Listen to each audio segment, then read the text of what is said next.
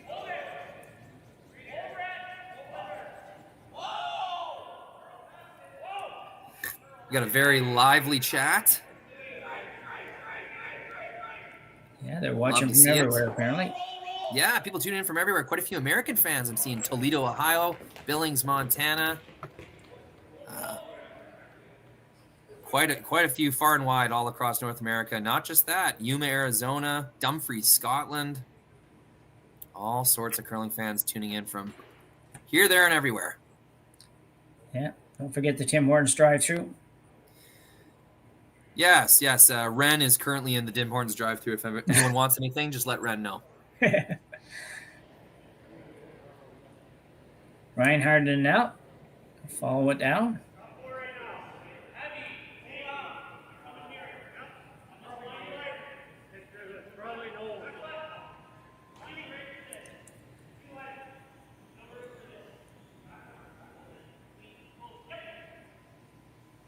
Right around, lots of room. This looks like a good one. Very nicely done. Very nice finish there, really. Yeah, 4 made shots, I'd say, so far this end. It's always good to see the opening kind of go that way. Shot number 5, always quite interesting. I love this 5th shot at the end, especially with the 5 rock free guard zone. This shot would oftentimes be a hit or a peel. But now the 5th rock has to be some kind of chase shot, usually down weights. I mean, in this case, we have Team Dunstone with hammer throwing both of their stones in the rings, so not as applicable, but it's just interesting to see how the second rock thrower position has changed with the 5 rock free guard zone.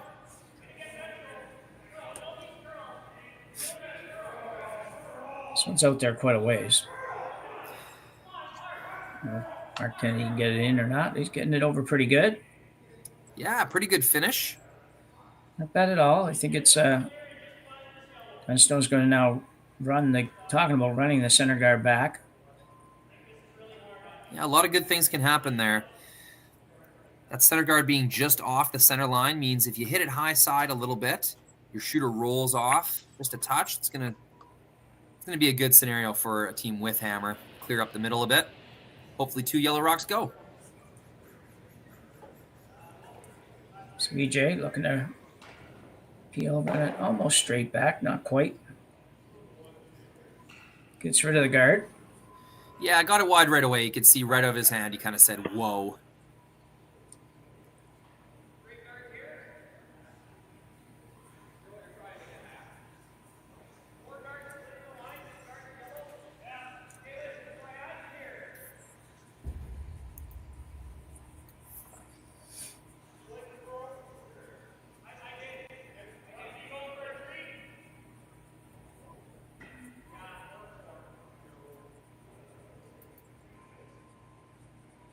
Brent Gallant with his second here in the third.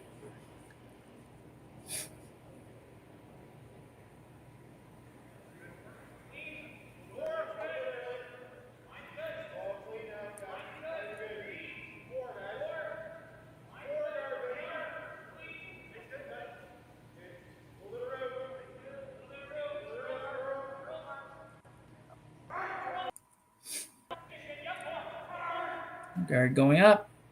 Looks pretty good. See if Dunstone opts to run it straight back again. Looks like he will. There's potential to get rid of all the yellows here.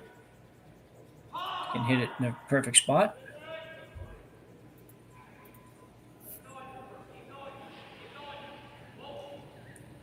Certainly make contact with them all at least. Harden going hard again. Not going to get it again. Oof. Got rid of all of the wrong color. Yeah, that's always the risk when you throw shots like that.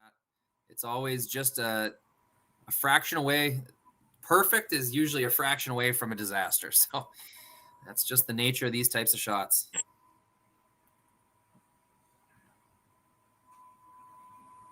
And actually, they swept that to hold it straight, too. They could have let it curl a little bit more. So a little trouble now for Dunstone. Once this guard goes up, 4 rocks to come. He's going to be chasing a bit.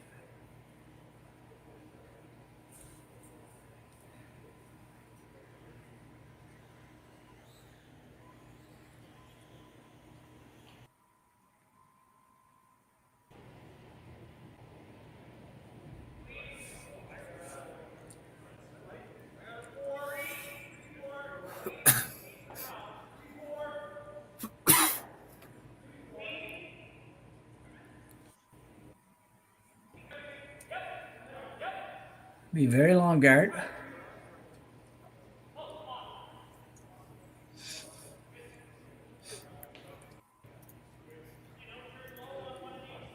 So they'll run back one more time.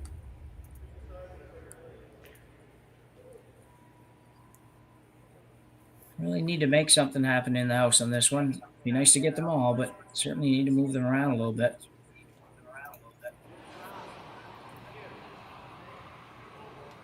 Colton Lott.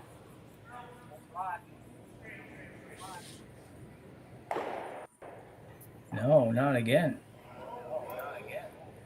Yep.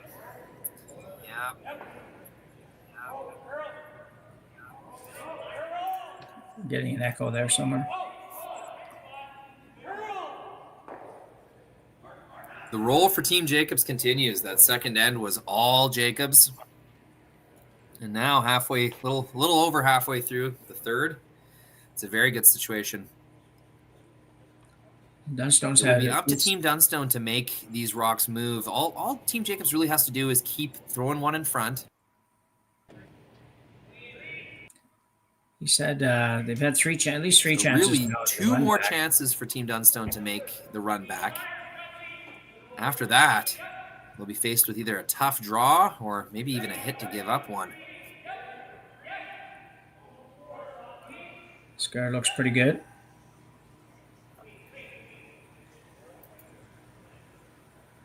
Should be fine. Dunstone might decide to play the back one now.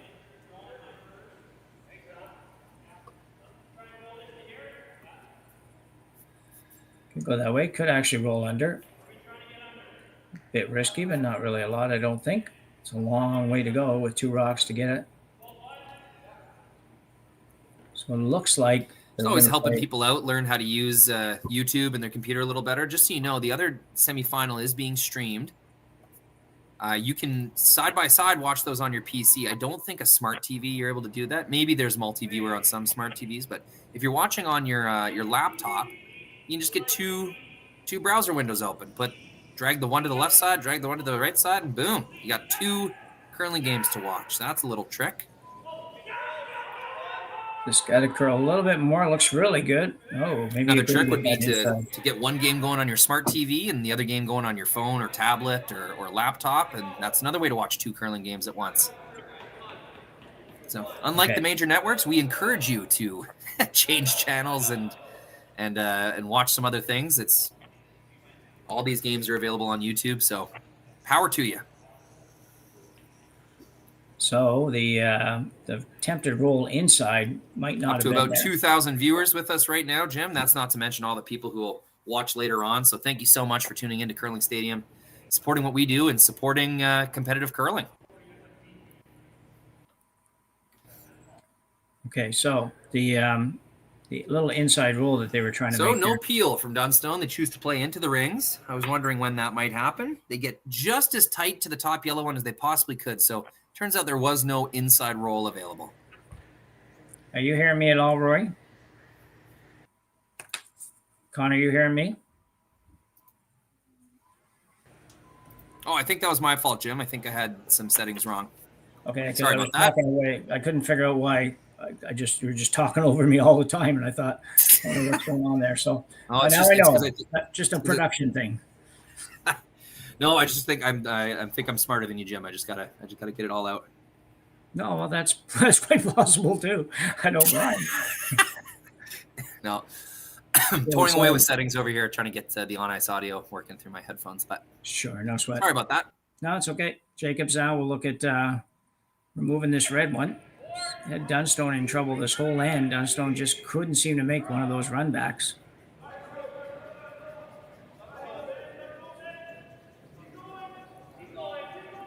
Trying to get over here a little. It's a good shot. I'm thinking Dunstone has to come around now. Yeah, he does. That's some good separation. Yeah, this will be someone scoring. Wasn't too much advantage to leaving that yellow one in the middle. Would have gave Dunstone something to hit and roll with. Yeah, exactly. It's a better situation than Matt might have thought he was going to end up with after they continued to keep missing that run back. He's actually got pretty much the whole house to draw to, so you sneak one around here, he still might even have a chance at his deuce. Those are the weird deuces when you're in trouble the whole end, all of a sudden you get Skip's deuce.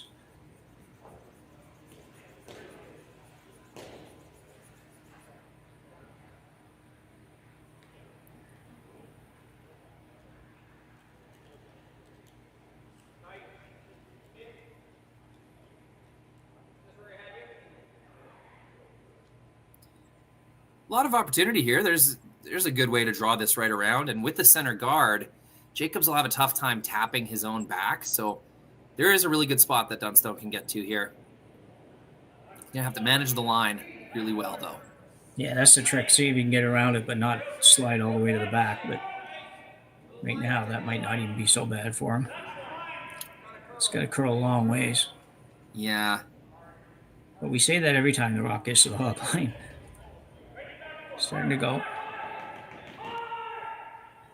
Colton looking for it to come back a little further. You know, it's a pretty good effort. Just slid a little deep, but really good try for them at Dunstone. Oh, camera died on me, Connor. Yeah, thank you.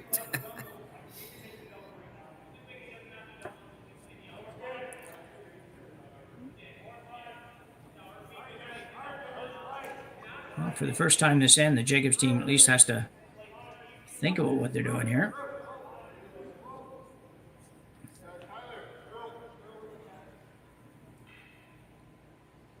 Brad's thinking about the double off his own.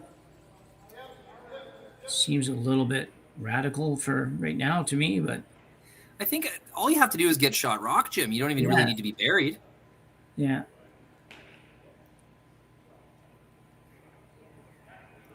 Would you play this, what do you think, or would you just draw? It's like this is showing us who's playing the game right now. This is showing us that Brad Jacobs knows exactly what he's comfortable with. And right now he's comfortable with an angle more than he's comfortable with managing line and weight. Yeah. The ice definitely seems to be a little trickier in terms of weight management than it was previously in the week. So I can understand that playing a factor, but I think end of the day, this is just Brad Jacobs, and it's his comfort zone. It's what he likes doing. Yeah, probably correct, really. So Brad Jacobs, his last one in the third end here, attempting to make the double off his own, and he will probably be close on this. Throwing the out turn, got to get a little flatter action off when he makes contact. It's going to be in the neighborhood. There it is, and roll up, and even better than expected. Very nicely done for Brad Jacobs. Have another look at it. It would have been good even if it had just made the double and stayed right there, but it actually rolled back up a little bit into the button.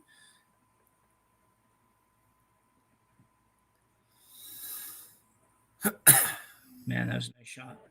Yep, it's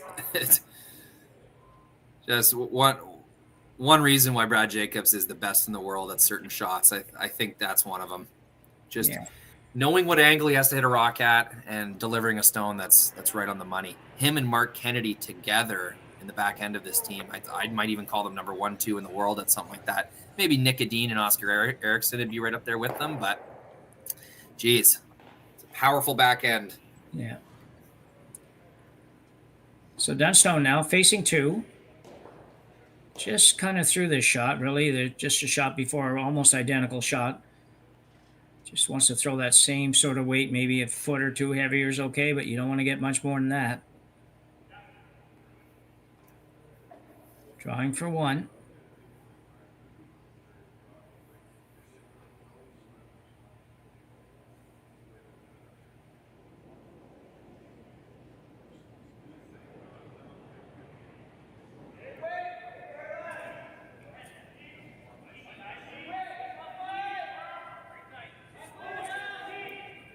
Nobody doing much with this one yet. It's kind of the same path he was drawing on previously. This one's diving harder, though. Get by. Have to sweep to get this by the top. Not going to get by. And you know what, Jim? They weren't even really worried about that until the hog line. No. Should have been. So Jacob steals one here in end number 3, and we'll take a 3-2 lead to the 4th end when we return.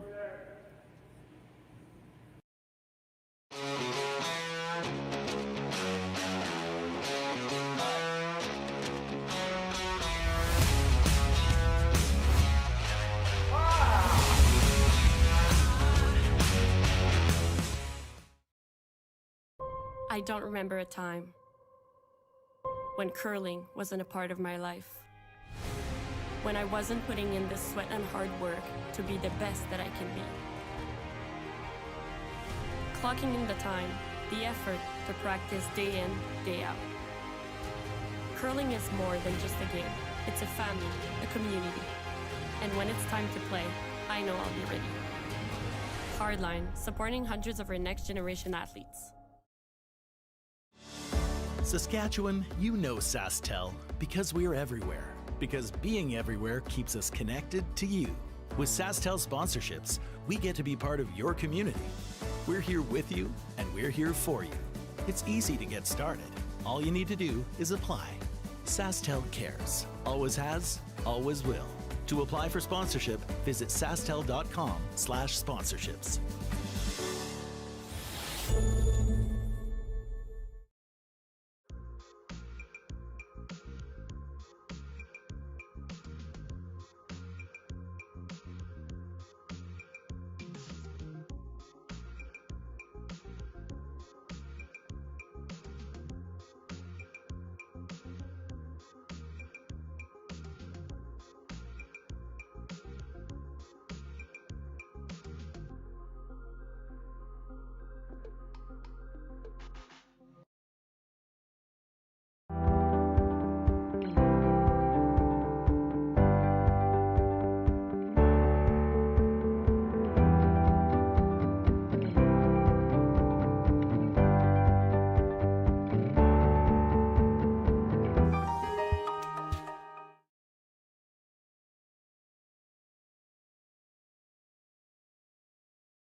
All you.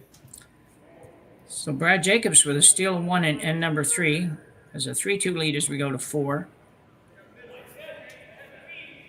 Dunstone a little unlucky in his last one. You just don't know if they just missed the sweep call, Rory, or if it just did jump a little bit on them and they weren't expecting it.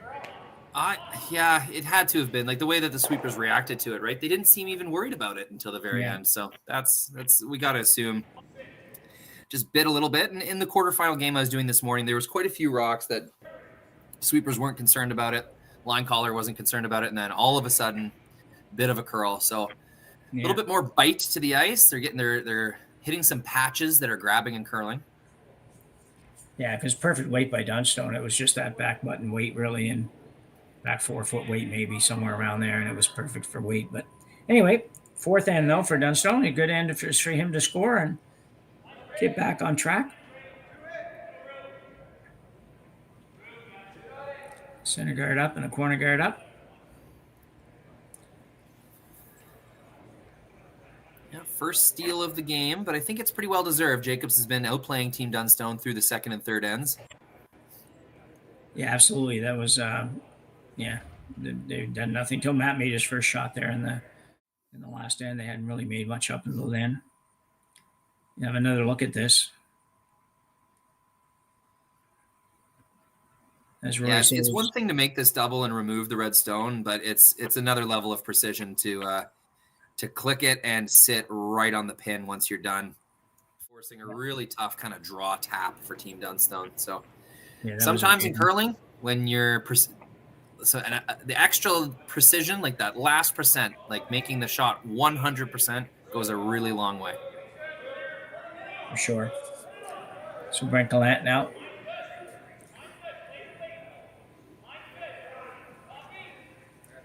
And right around. It's like to sit on the inside of this red one. Not quite, but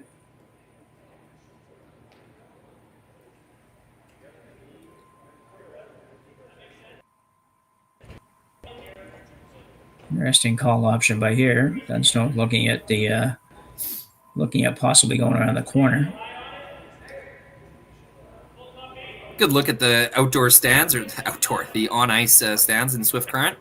I absolutely love watching the game at ice level. Yes, it's a little chilly, but pour yourself a little drink and cuddle up to some friends, and it can be a really fun time out there. And I can tell you, the curlers absolutely love having the live audience. Most of them do, anyway. Yeah, EJ Harnden now with that same intern that everybody's been throwing here. Just trying to set up some angles and decide when the angles are really in your favor or not before you do anything else.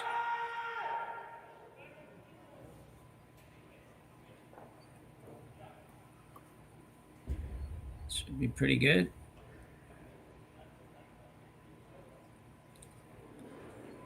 Brad and Matt talking about the ice there, basically. Just drawing a little picture out. Tough to say who's got an advantage with this setup here. I mean, some good overlaps. I think both reds will leave the ring. I mean, all 4 rocks leave if you hit them hard enough. So, yeah, Jacob's for red, it's a little hard for me to get that middle yellow there to move far enough. Otherwise, I would think that Dunstone would be set up a little bit better, but not so sure. Jacobs is currently currently shot, and they're throwing the next rock. So let's give it to Jacobs. Bit of an advantage, Jacobs, but something tells me, Jim, this center line dance is coming to an end with Dunstone's next rock. Yeah, I think you're right. Got to be soon. I think if you hit this hard enough, every single rock leaves the rings, or at least spreads out from the center line.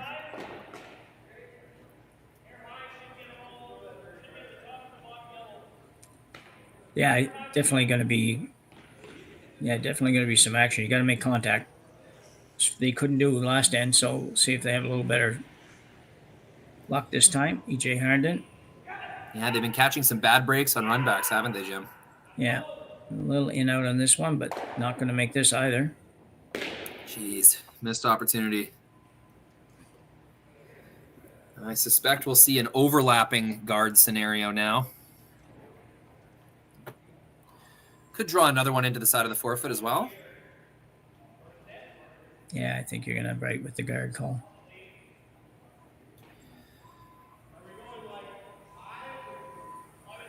Yeah, it was a pretty short run back as well. EJ will be disappointed in that result.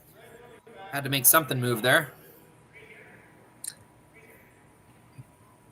Yeah, definitely. It's you weren't super fussy on where you even hit it. You just had to make contact first, basically to rattle stuff around a little bit. Everybody's going to have a look at it here. Figure out who's the best pool player. We're done.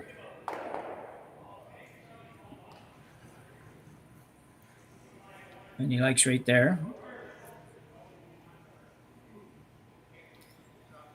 Yeah, you wonder if you leave the red guard exposed, Dunstone will fire that one back. Well, yeah, that was my first thought a minute ago, was that they would run the red one in.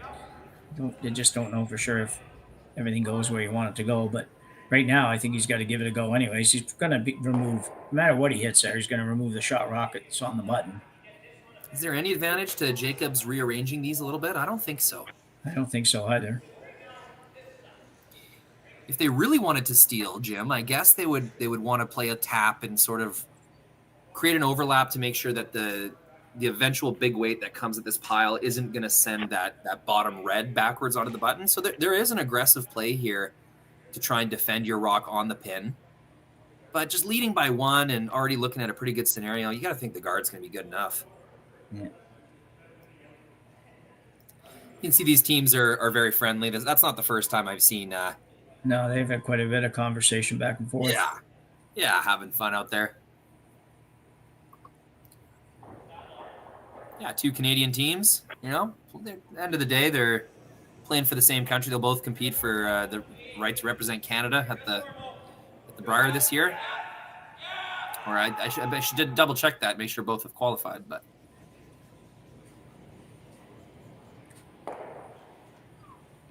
so Mark Kennedy, throwing some variation of a guard here.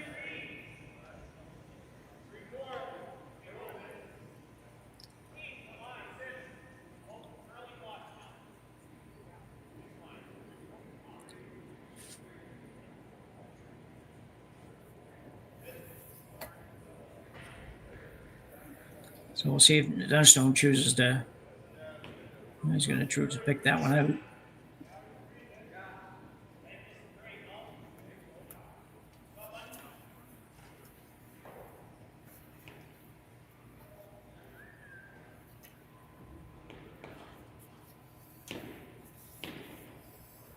Time for Colton to make one. This is it's a big shot here. You don't want to leave this one a little bit short and set up the double on the 2 reds.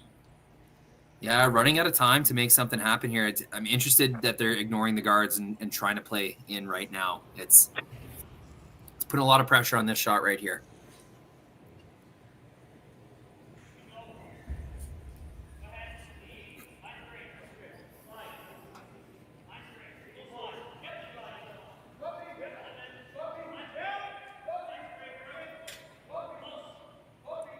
Does look pretty good though. Stay close to it. Doesn't get away from you. Super nice shot. Yeah, that's they guided that right to the magic spot. That's exactly where they wanted it. Now you got to defend both an out-turn tap and roll and a potential run back. You see this again. They're just perfect shot. Yeah, the run back's definitely looming there. That's for sure. Like so now hitting that on the out-turn side is for 2 or 3. If Dunstone was to make the last shot of the end right now, he could get 2 or 3. So this really flipped in a hurry. Yeah. Jacobs is indicating that those 2 reds at the top of the forefoot, you know, the overlap isn't that good. Like if you get some momentum going on the top red, both reds are going to go. And I'm not even sure if the yellow leaves the button area. Well, I don't think it does now. That's the only bad thing. If there's something bad about that shot, it's where before, no matter where you hit it, the yellow was going. Now I don't think it actually goes at all. But I also don't know if you can get to the top rock to make all that happen. So there's not a lot of room to work with there.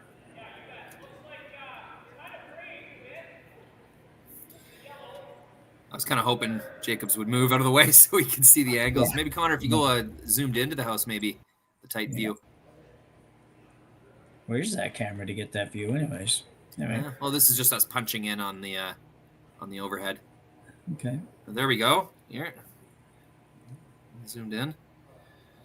Interesting to see what happens to these rocks when they get hit. First it was Jacobs defending against the run back, and now it's Jacobs trying to make the run back. Well, I think if he hits it, I think there's a good chance the 2 reds are gone that you just mentioned. And like you say, I don't know if the yellow even goes anywhere. It's on its way. Oh, and now it's Team Jacobs' turn to miss on the high side. Yeah, I've never seen one for Dunstone, one for Jacobs. They both blew it over the top. I've never seen teams at this level, these teams and teams at this level, miss so many of those run backs before. It's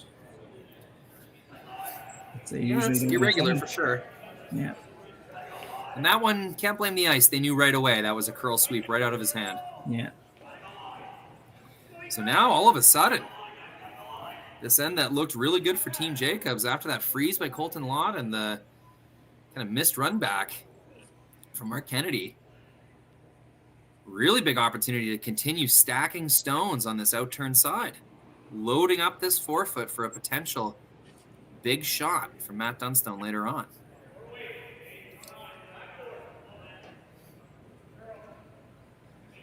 Colton Lott really throwing the exact same shot he just threw.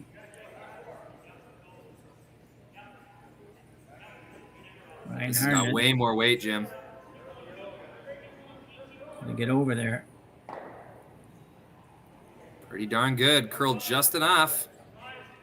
Yeah, and bump. I Ben don't know Hebert if they throwing were, a nice shot.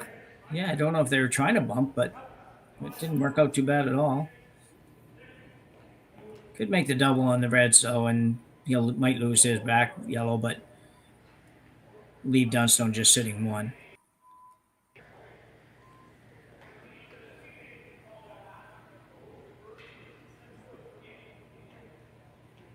If you sat right there, that would be not a bad result.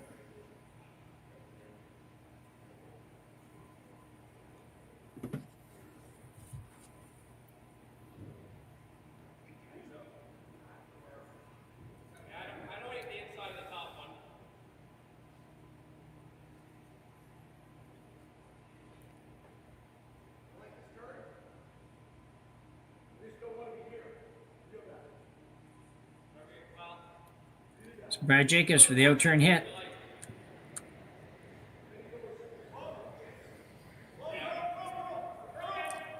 A bit of weight. It's got to curl a little. Should be good. It is. Yeah, clears the worst of the two Reds. Leaves his own in a controlling position, top of the forefoot. It's a great shot. Have another look at it. Threw it hard. Didn't really have to do too much with it. Sweep a little bit to make sure it didn't curl. Really just a bit of cleaning.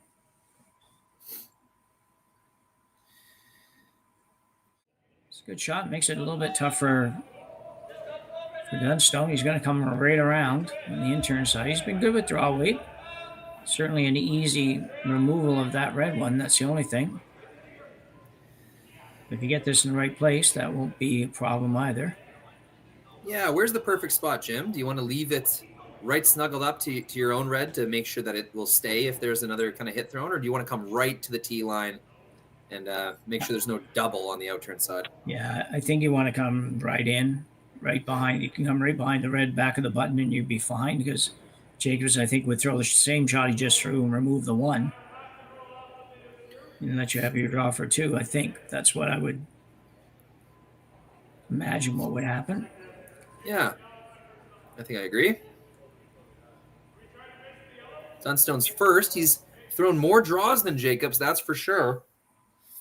Yeah, and this is a big one. Really needs to be number one or number two, whatever it is, at the back of the forefoot here.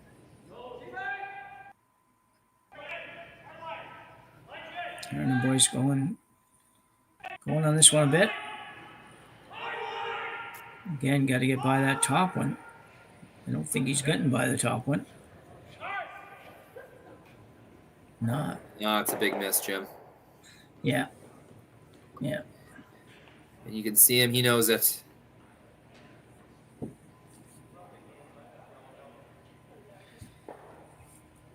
He will have a relatively simple shot probably on his next one, but Jacob's looking at possibly the doubles on the Reds, but I don't see him playing that.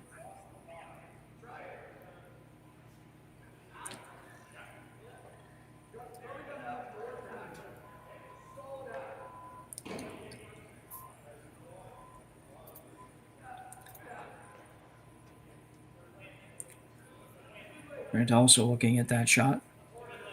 That's pretty sharp angle to make the double on the Reds.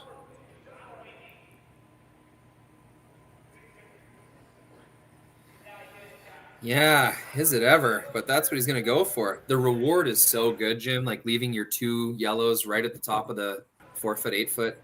Yeah. I think he might make the kind of slash shot on his own yellow, but he'd lose his yellow if he made that. So yeah. Doesn't want to leave any opportunity for Dunstone to score three. Like if you lose both the red and yellow on the outturn slash, maybe there's like an angle run back for three. I'm not sure. This is going to have to come awfully tight to the yellow one in order to make this shot. Yeah, looking for a little more than half the rock here. It's got to be close by the sweeping, and he does. Great shot. What am I talking about? Made that look really easy as well. Jacobs is playing very, very well here. Well, to be fair, Dunstone is leaving Jacobs his favorite kind of shots. You know, normal to upweight angle hits.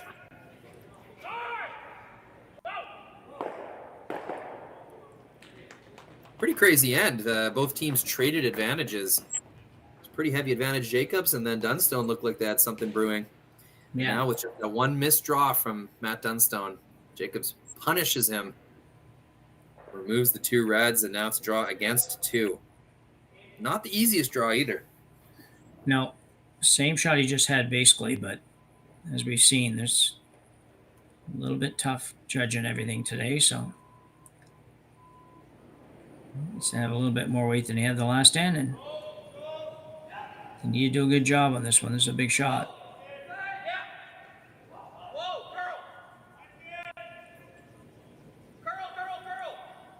Boy, the Harden boys are going hard on this. There they let up a little bit. That's a good sign for Dunstone. Make sure you don't oversweep it. And that's perfect. Very nice shot by Matt Dunstone to tie up this quarterfinal at the RBC Dominion Securities Western Showdown. Tied at 3 after 4 ends. We'll be back after the break.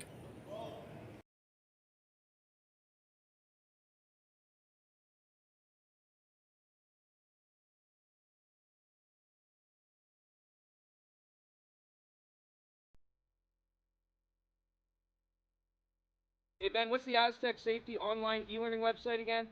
Yeah, that would be aztecsafety.com. Fire extinguisher and firefighting, we'll send that one to Paul. Now here's a course I should probably take. Conflict resolution. Power line safety. Yeah, I thought it might help me with my line calls. Did you know this Aztec website has over 100 safety courses? Jeez. Aztec Safety online course. Ground disturbance. Could have used that a few seconds ago.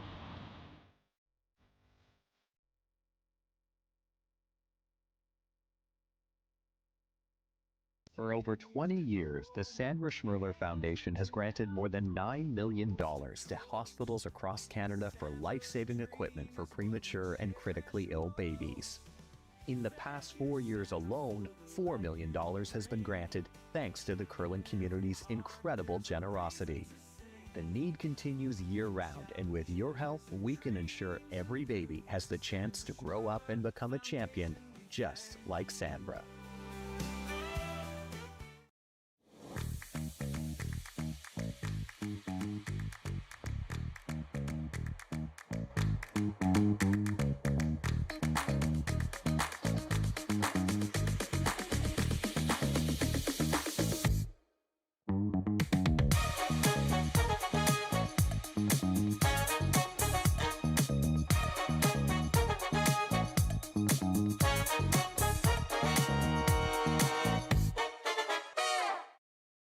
We asked Saskatchewan what they know about 5G.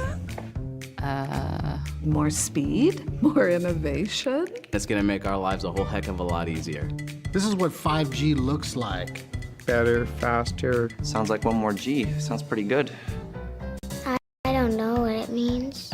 All you really need to know is the future of 5G is here and will continue improving through investments in network technology.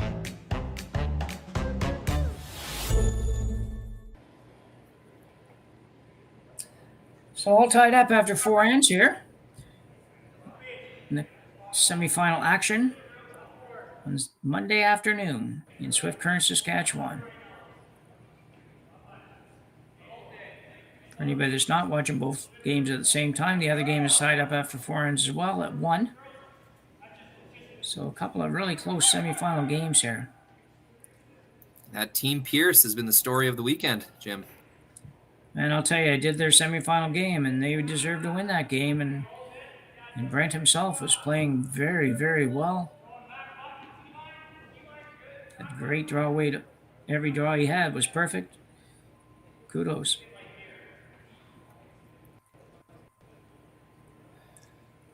So Ben Hebert now playing an outturn draw. Ryan Harden seemed a little disappointed with his result there. I'm not sure why. Looks pretty good to me. I thought that's where they would have wanted it by this shot. I would think so. There's a chance that they really wanted to get the inside of nose and they just barely didn't get there. Yeah. Just being reminded in the chat, I was talking about some of the best big weight throwers in the world. I was mentioning Oscar Erickson, Nicodine. Yeah, Alicia D reminds me, you're forgetting the Mowat team. And yes, I am. Those guys are seeming superhuman right now. Yeah. Their ability. And I guess if you're talking about Scottish curling, you got to include Ross White in that conversation of best run back throwers and big weight throwers.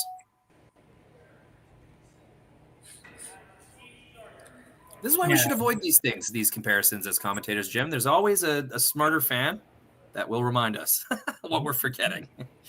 Yes, and it's sometimes you forget your hometown heroes are not good either, and it's but when it comes to Ross White is a good indicator of how things come along. I remember watching him at Halifax at the Stu Cells, maybe the first year he was in it or something, and I just thought, wow, these guys they're not ready to play at this level, and here we are a few years later, and they're near the top and winning events and playing very, very well.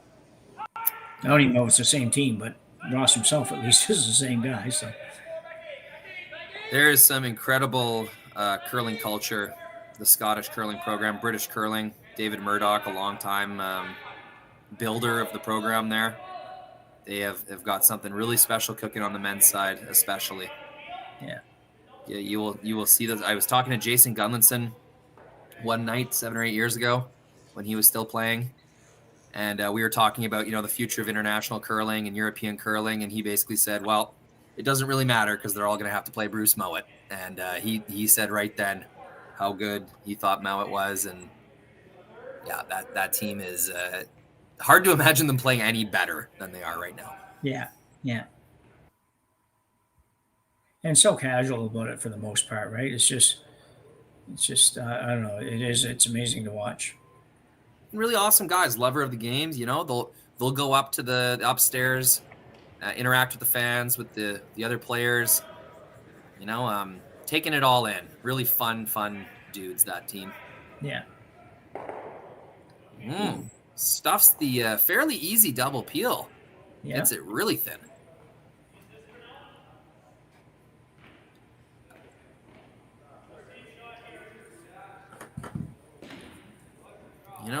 Without Hammer, your center guards are a lifeline. And they had a good chance to take away both of Matt Dunstone's lifelines there. Left one. So EJ now will be asked to draw around that center guard.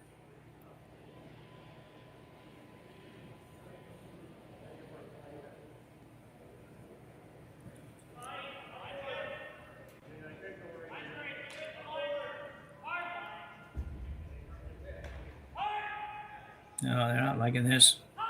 Yeah, it looks like they lost it. EJ's kind of sweeping a spot on the ice. This is not the first time we've seen a rock over curl in this exact spot. Yeah, that is odd. A couple draws have bit there.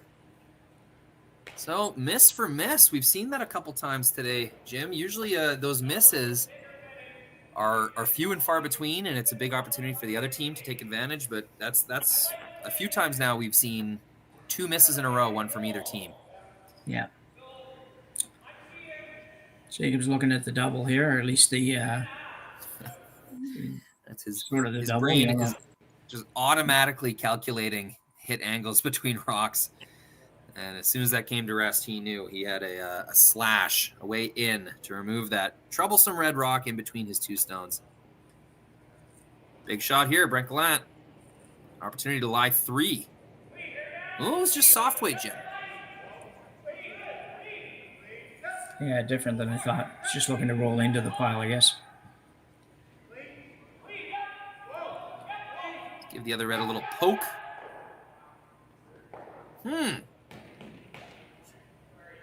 You could see Jacobs just throw his head back. Very disappointed in himself for missing the sweep call. Yeah, that one's not on the thrower. He threw that. Brent threw that good enough to make it. Just a bit of a missed call. Oh. That's a fun expression. Yeah. I don't know.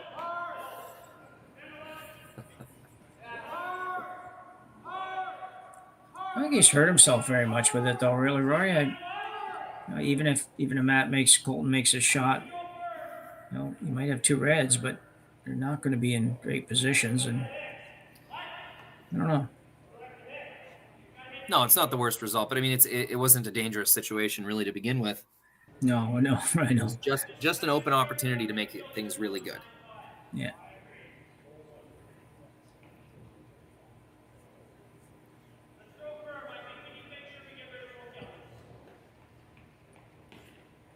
It's Colton Lott's first one here in the 5th end.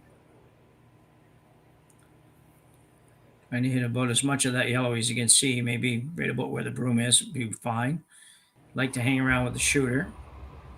Just probably more so in case he needs to use it after.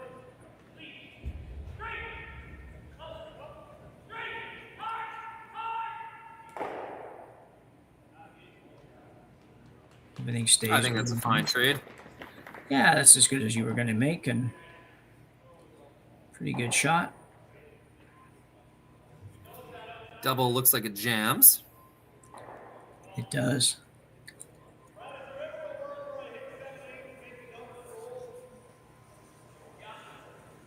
Depends how bad Jacobs wants to avoid being forced. Like, really, you could just play around the center and go for it. But if you want to keep a potential, blank, or even really like remove the danger that center guard faces, you don't want to play to it quite yet. Just a little bit early to go underneath that thing, I would think. Yeah, gonna go here, I think. I'm sure he would hit those a little bit easier. Yeah, you could always, you could always just accept the jam, make a hit and roll on that top red. Yeah, it looks like that's what they'll do.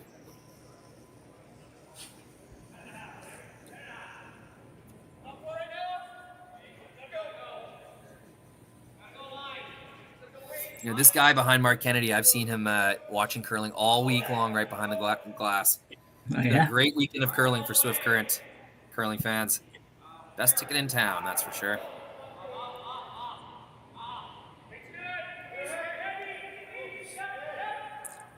Not sure if he's playing the double or just playing the hit and the inside roll in the top one. I think the signal was a hit and roll. Yeah, it definitely was now. Yellow might go out. I'm going to have to go, though. Everything stays here. Dunstone's got to get it out. He can't. It sticks around. It would have been really nice to be second shot there, though. It's hard to get them out.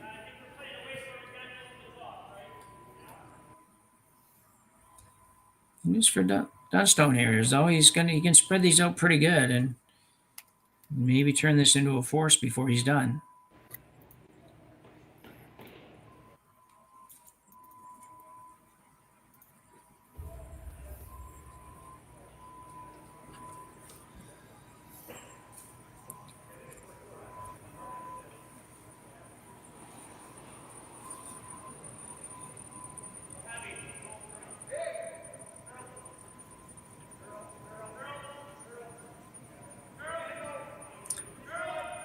Ryan Harden trying to get this one over, and he will.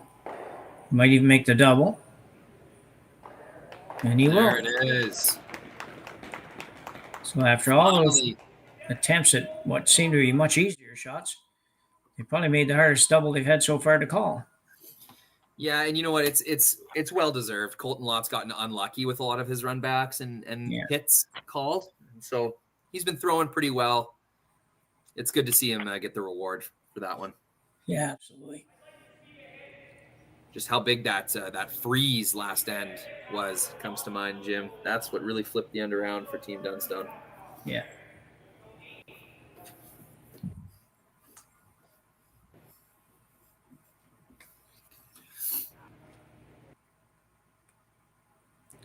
Okay, now playing the hit and roll as well.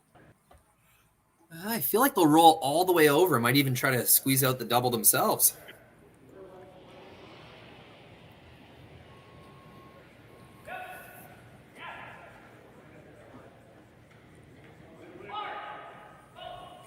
Big sweep the whole way down on this one. Looks close. Oh, here we go, Jim. Wow, This nice game shot. is turning up to 11. 2 really nice shots in a row. Vice skip versus vice skip. You can This see is the there's quality of definitely- shot making yeah. we expected when we saw these two teams line up against each other.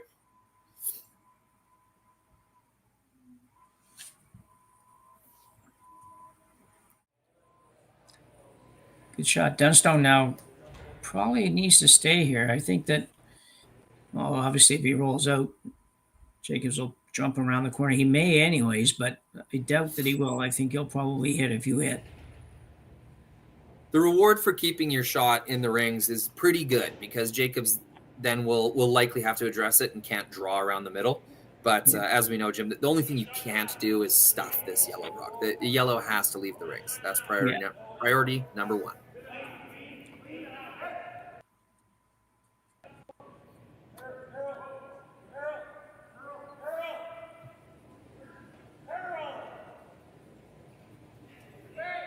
Dunstone with the intern.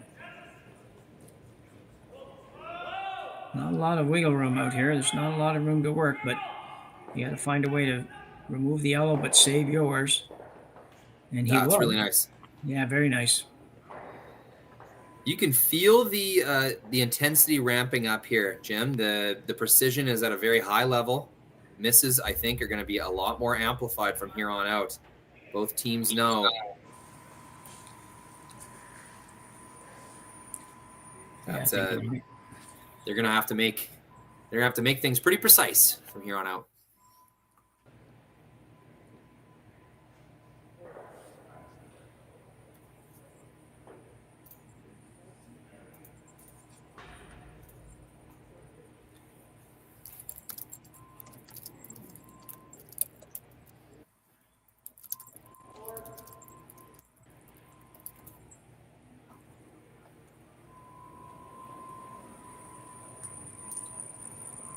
Brad Jacobs. Now, this shot might be too easy for Brad.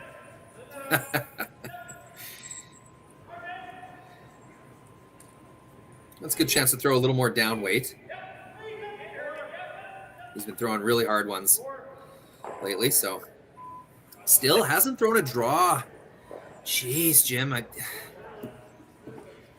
Was it the second end? It's been a while. Yeah. Well, he had a... I'm just trying to think now. No, he didn't have hammer in the first. He drew open in the first. Yeah. We had no... Didn't he have just a free draw for 2 in the second? Yeah, because Dunstone had a free draw for 2 in the first, and he had a free draw. Yeah, that's what I thought. The second end was the last draw. Yeah. Anyways, it's getting further and further in the rear view mirror, and that does affect a thrower for sure. Of course, you're keeping times and watching opponent stones. You have your sweepers to consult as well, but it's a factor. Yeah.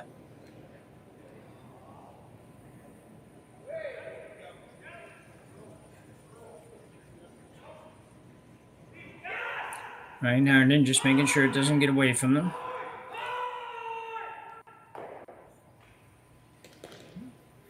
Yeah, almost a really nice roll right behind the guard.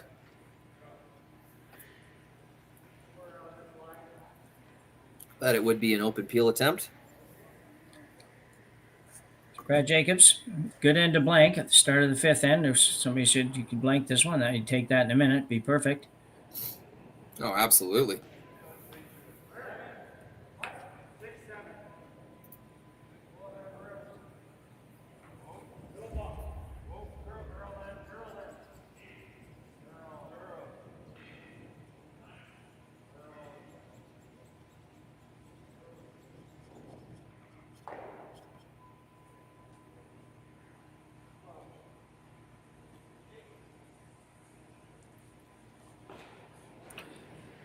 Brad Jacobs looking to blank here in 5.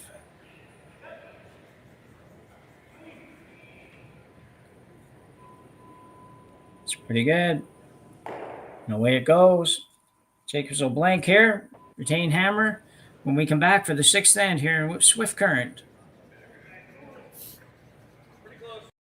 So with the impact to my business and income, will this delay my retirement? I know you're worried, Marshall, but based on the original plan we came up with, you're only about 6 months behind. I thought it would be years, not months. You should feel good. Remember, you've got a plan. Thanks. With change comes questions. See the impact of your money decisions before you make them with RBC Wealth Plan.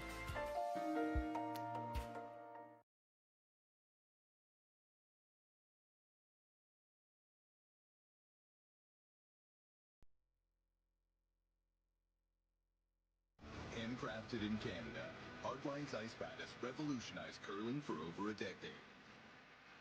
Engineered with top-tier precision and durability, it is backed by an unmatched 10-year warranty. Designed for curlers at all levels to sweep effortlessly with maximum efficiency, it is trusted by the world's best curlers, including Olympic and world champions. It is quite simply the best brew in the game. Hardline. Join the revolution.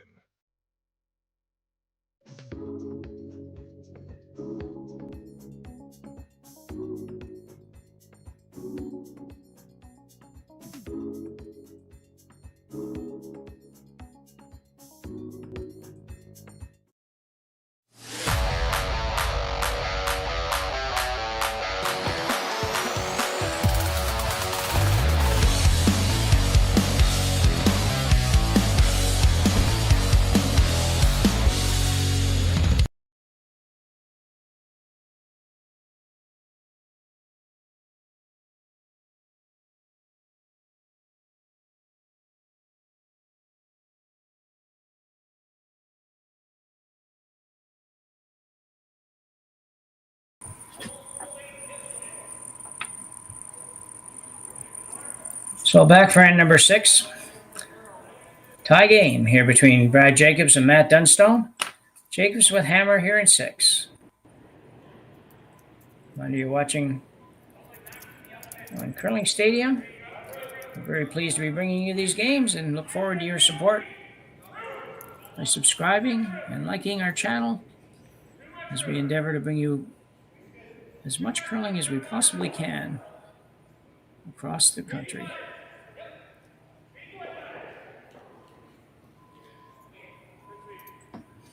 We draw for Benny Hebert and an intern. It's all good.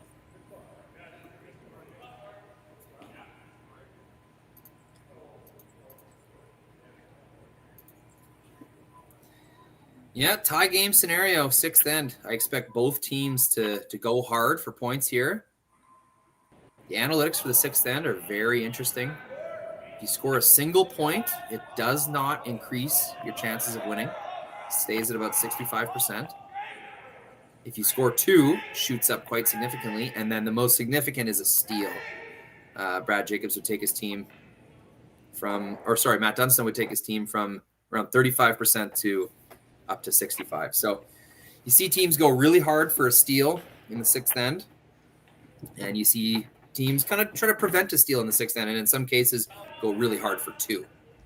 Just the way this game has been going, I don't think we'll see Team Jacobs take that many risks. You haven't seen them throw any guards.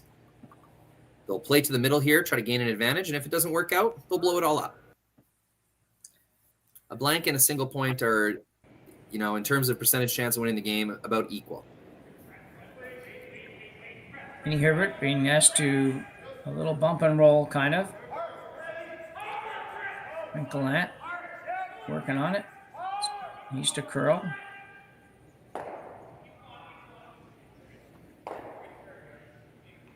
Yeah, good shot for Ben.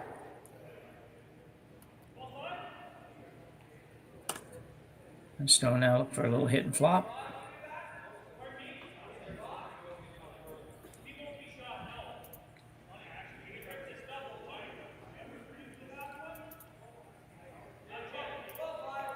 Dunstone doesn't like the double. He knows if he makes the double and rolls away, that Jacobs might just peel that guard and run it out.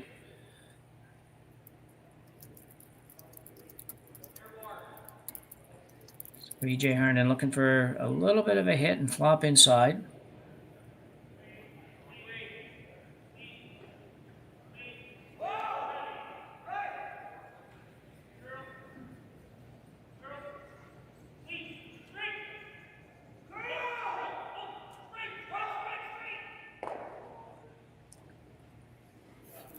that's a very good shot.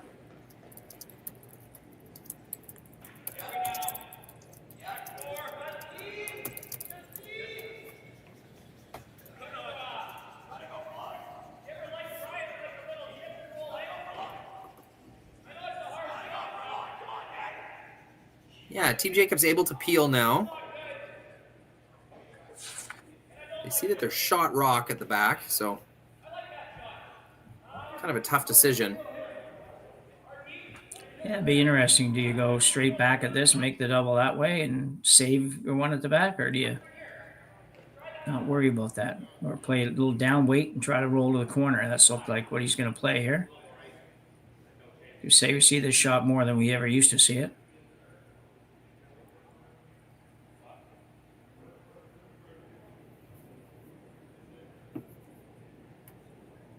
Brent's not maybe 100% sold, or he's just trying to get straight on what weight he's supposed to throw here.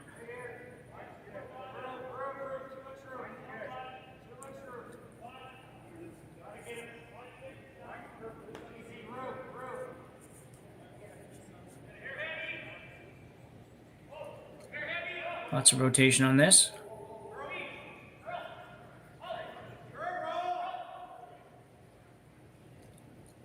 This could be really good. What a brave call. Almost rolled it on. Yep. Might be on yet. Nope, not quite.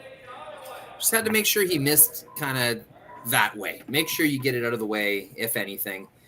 You know, rolling that into the rings would have been a great bonus, but that's a fine result.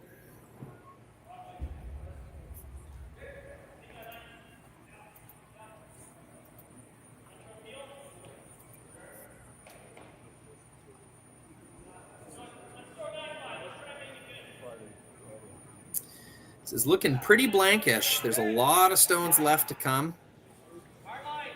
And Matt Dunstone, recognizing the danger, could keep throwing center guards. Yeah, I think if he can hit this in the right spot, Rory, I think he can spread these two reds out and keep them both in the house. Yeah, I think you're right. But even if he doesn't leave a double on this one, there's 5 Jacob stones to come. It's just, ooh, he's going to have to get there, though. That's a really big miss. Yeah, that is. I didn't really pay attention to where they were sweeping that. I just don't know. I guess they must have been sweeping it to hold it straight, but.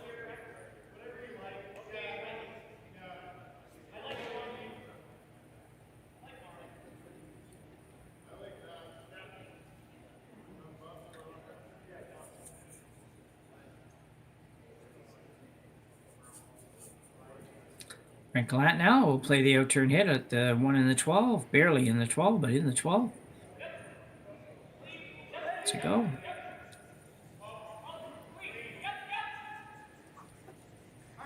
Pretty steady, Brett. Good shot. That's a nice sweep. It'd be nice to keep these 2 yellows spread out for the remainder of the end and maybe get an open deuce, but it's just so unlikely with how good these teams are at hitting. This would be more of a blank play for Team Jacobs, I would think.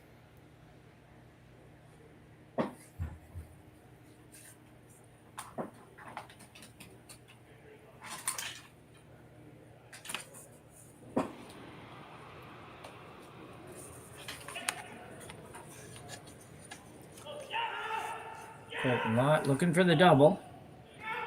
It's going to be close, and he's got it.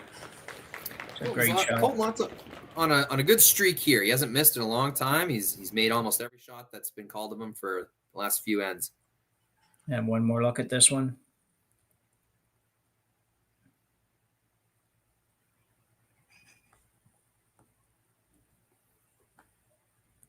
Sweep by EJ, holding it in the right spot. It's funny, some of these long doubles look almost easier than the short doubles sometimes for these guys. They look like they're almost automatic, where some of the short ones seem to be a little more of a challenge at times. It doesn't make sense. Well, it's also a difference between a shooter double and like kind of slash doubles. So the shooter doubles are always a little nicer to throw. So the teams will probably run this through to a blank. Not Dunstone's choice, but he doesn't have much choice right now. No, and the way you avoid this, Jim, is you throw double center guards. That comes with a lot more risk. Team Dunstone wasn't willing to take it, and here, this is where they end up. Yeah, I would expect you'll see that at the next end. You can't afford, Matt just definitely can't afford to have an end like this in 7. Or finish like this in 7 at least.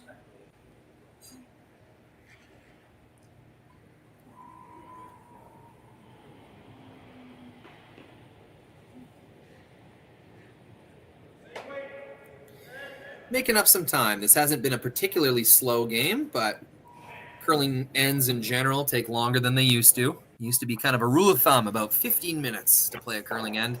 That is no longer the case at the competitive level. There's just so much more draw shots. The ice is quicker, so I know it doesn't seem like much, but when the ice is a second and a half quicker, that's every single shot that takes that much longer. And, of course, the thinking time. Much more thinking time. And thus, curling games, that old kind of 8 ends should take about 2 hours. That's no longer true. It seems like a 2 hour, 15-minute minimum kind of thing. More often about 2:20. We're on pace for about that.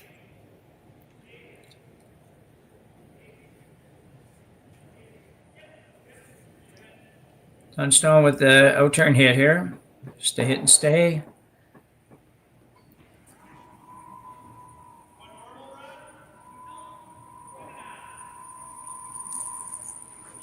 He's using his little corn broom to try and sweep something off the ice. Yeah, I don't think it's going to work too well, Matt. No, I can't imagine that doing a good job. Unless it was like a tennis ball or something. Brad Jacobs, same shot, outturn hit. See, if I was Dunstone, I'd just really trying to make sure that I keep my rock in the rings. Make Jacobs keep hitting. Like we've been talking about, Jim. He hasn't drawn since the second end. So no. Now, speaking of which, it's going to be a free draw for Matty. So will he try to do something with this little one out the edge? Doesn't really have much to work with. Probably not worth the trouble, to be honest. You're probably better off throwing it in the middle, hoping that somehow Brad stays. Yeah, I did the math wrong in my head. Jacobs wouldn't be drawing anyhow. He wants a blank. No sense in that. Well, they're going to throw it over there in the neighborhood, at least, of that Yellowstone.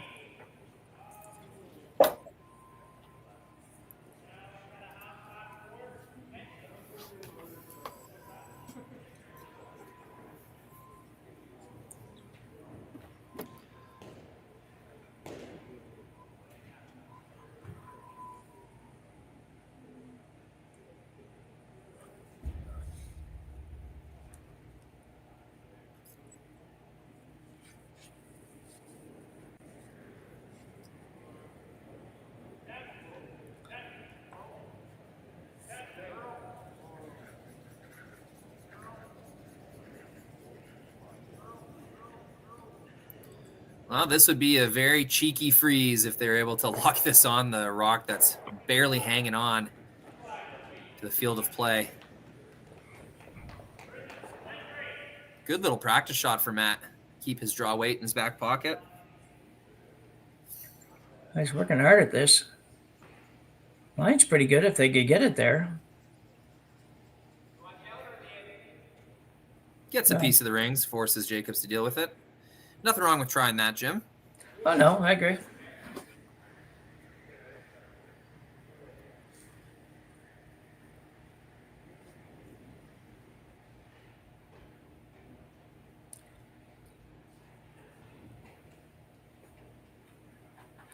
Brad Jacobs, final stone here in end number 6. As we get close to the end of the semifinal match here.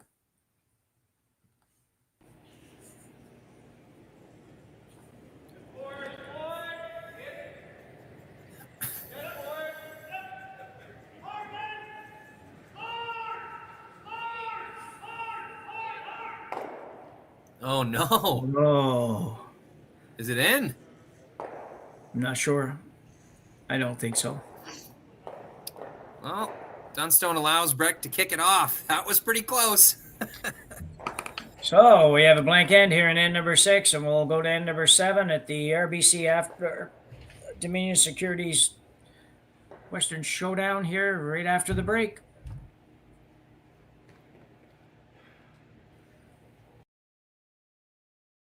We asked Saskatchewan what they know about 5G. More speed? More innovation? It's gonna make our lives a whole heck of a lot easier. This is what 5G looks like. Better, faster. Sounds like one more G. Sounds pretty good. I don't know what it means. All you really need to know is the future of 5G is here and will continue improving through investments in network technology.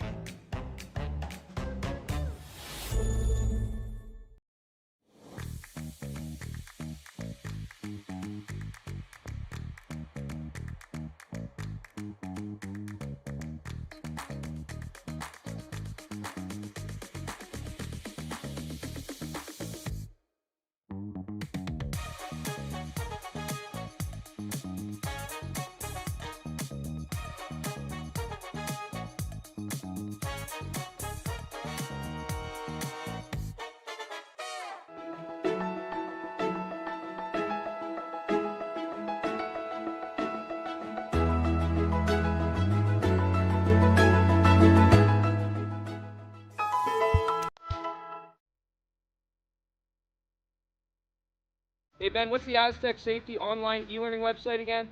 Yeah, that would be aztecsafety.com. Fire extinguisher and firefighting, we'll send that one to Paul. Ah, now here's a course I should probably take. Conflict resolution. Power line safety. Yeah, I thought it might help me with my line calls. Did you know this Aztec website has over 100 safety courses? Jeez. Aztec Safety online course. Ground disturbance. Could have used that a few seconds ago.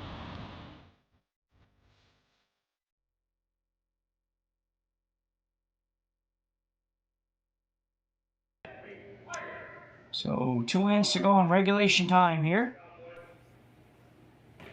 In our semifinal match between Matt Dunstone and Brad Jacobs.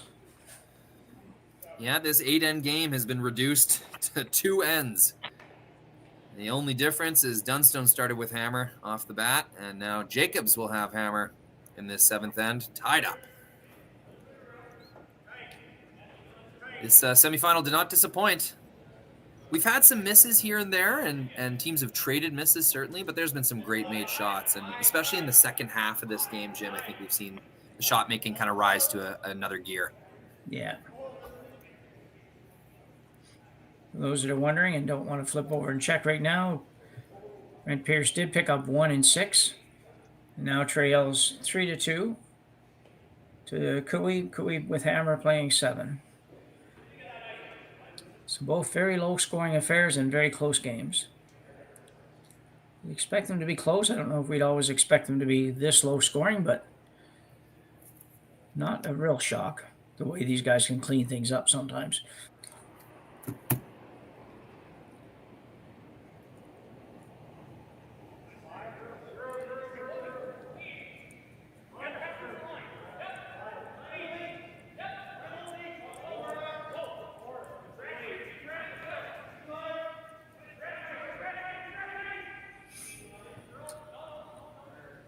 Ben Hebert's draw here. Second draw, good shot. 2 very nice draws. Ben.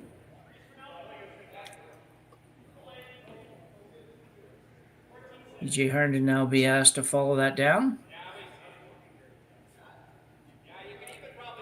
The area now where you recognize the importance of your lead in your second, because one miss from either one of these guys on the front end here can really make a mess of this end.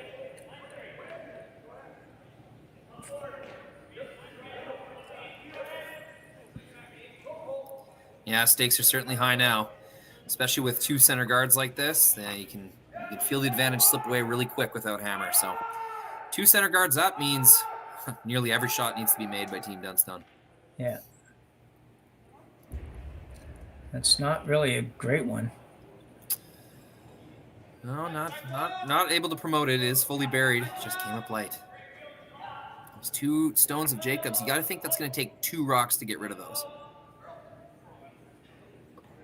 Yeah, still, Brad will peel.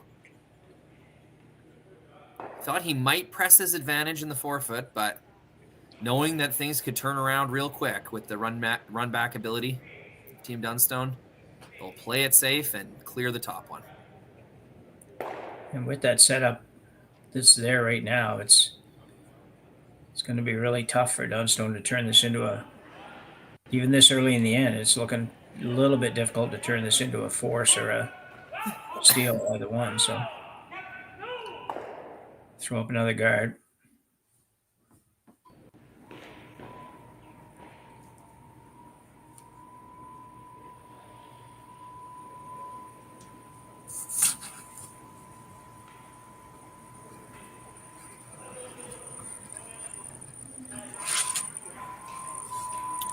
Well, the chat's just going wild right now. I love reading what all the fans are talking about.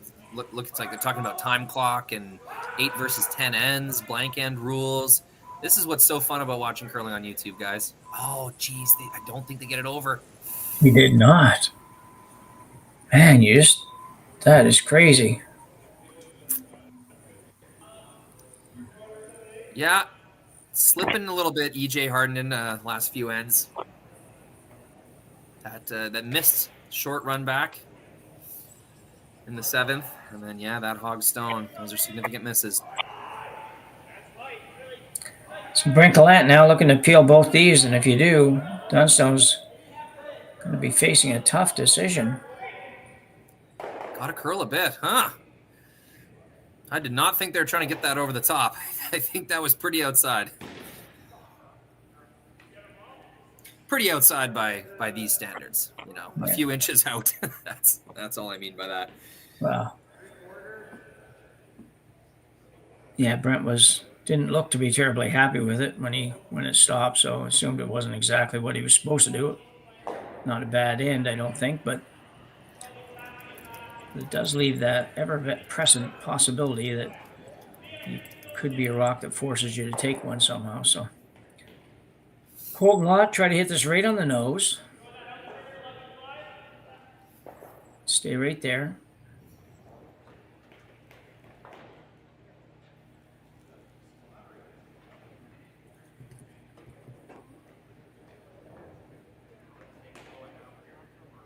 It's possible now for Dunstone to at least be optimistic about it, maybe getting a chance to come around the corner and forcing Jacobs to take one here. It's a few shots away yet, but you can sort of see how it could happen. EJ Harnden now. Just looking for just a dead nose hit. There it is. Perfect. Yeah, sticks it right on the nose.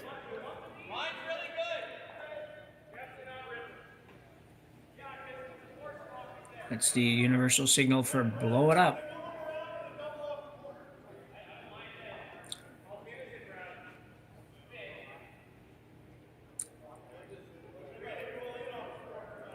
Brett also knows that that corner guard may hurt him here. Just a matter of whether or not it's worth.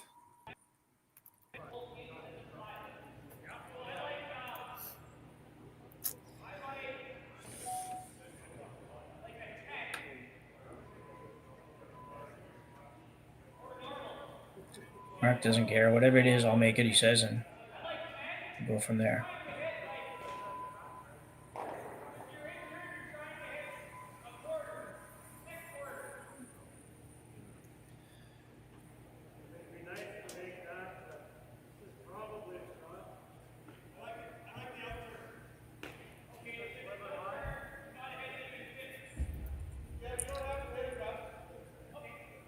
He stopped there, didn't twitch or anything. I figured the screen had frozen up, but he just was stopped. It was just like, I never see anybody not move even a finger. Now turn PL, try to get this one and maybe roll towards the center a bit at least.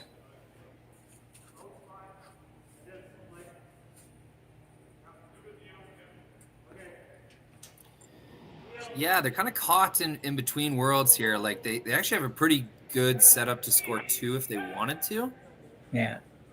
But they want to keep it safe, and I think the ultimate goal for them would be carry hammer into the next end.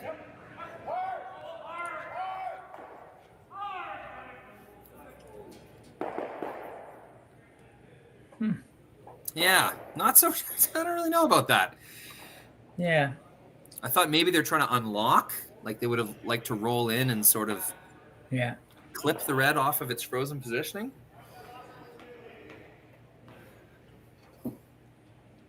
Geez, it seems crazy. Would you ever just throw a center guard? He's looking at making a corner on the top one. Oh, just hitting the 1/2. Okay. Yeah, I think he's trying to hit a third of a rock roll to the 8-foot. Or a 12-foot, whatever, over there. Not trying to do any more than that, I don't think.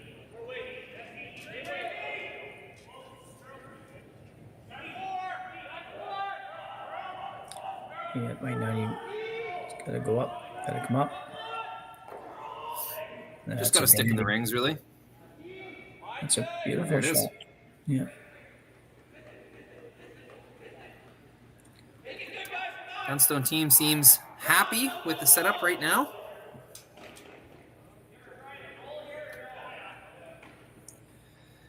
Jacobs just constantly trying to keep the potential blank alive, you know? There's no danger with this red stone out here. The only reason to remove it would be limit the amount of stones in the ring. So eventually, if there is a shot to blank, he'll have it.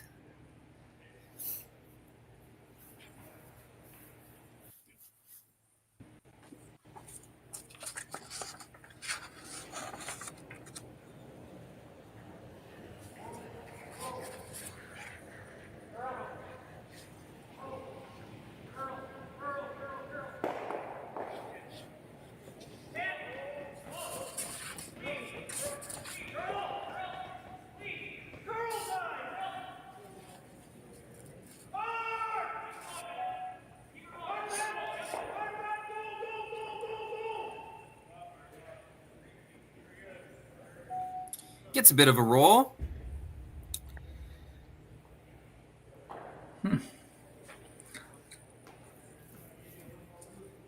That's sort of indicating just hit it right on the nose there. Yeah, I'm just wondering what Dunstone's kind of ultimate plan is. Like, what's his goal here? Yeah, I'm not sure. I don't really see a force brewing. This is looking more and more like a kind of open crack at 2 points. Like, where's he going to roll? You can't really hide behind the red-yellow combo because that yellow, since they're so frozen, you can kind of send that yellow back in almost whatever direction you want with the drag effect. Kind of indicating just a little roll inside.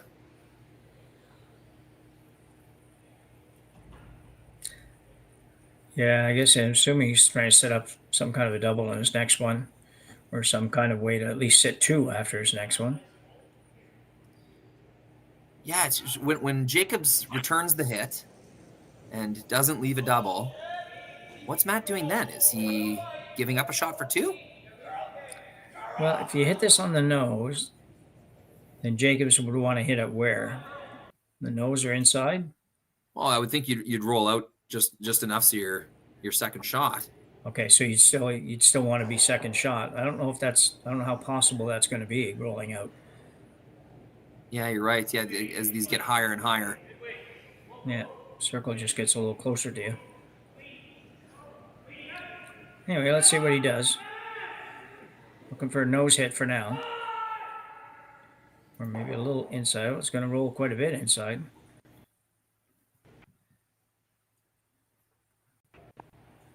Well, now that I see it, I kind of like it. Well, I think. Do we think this top red is going to go? Yeah, I think everything's going to go.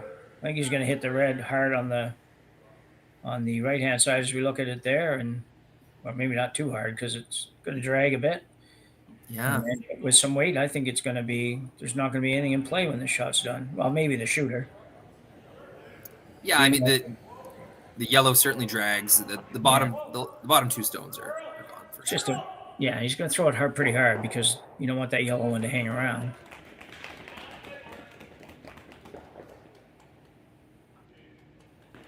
I love seeing the people in the glass behind each other chit-chatting about the game.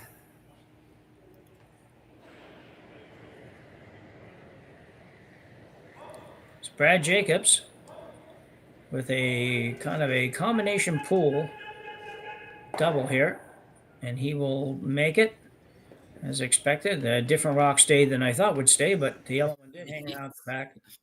Me too. That middle yellow dragged so hard that it got the back red thick enough that it stayed in the rings. Yeah. See this coming down. You would think that the yellow was going to go out pretty easily, but no such luck. That's that whole drag effect. It's amazing, really. If you don't know about it, you haven't figured it out yet, give it a try sometimes. You can do it just by setting a rock on a rock and throwing one from, you don't have to necessarily throw it all the way down the sheet to figure it out. You can test it out from above the house just to see what the effect is. And it's good to know about it. Every now and then it matters. All right, very challenging shot. Matt Dunstone will try to freeze on the face of this Jacob stone. I think we just saw how lively the rocks are. Those last two stones were quite frozen, Jim, and Jacobs had no trouble getting rid of them. So bit of a desperation play, but they got to try it. Yeah, I agree. I think it's going to be very tough to make this work, but it's a hard one because you're sometimes you're throwing it not really to make it. Like you throw this just to make it. If you ever leave it a little bit, you tap and roll just a couple inches the other way, all of a sudden you give up two. So it's just a tough one to throw when there's no room for error at all. And all the other side of it, though, is you might be just as willing to take a chance, and if you ever give up two, you give up two, as you would to try to steal the last end. So, but you want to make it as hard as you can. So you're gonna have to make sure they get as close as they can to that rock, preferably right on it. Nah, it's not going to be close. No. In fact, it won't even get shot rock. So, wow, disappointing result for Dunny. This result was kind of written all over this end. It was either looking like a blank or two for a long while.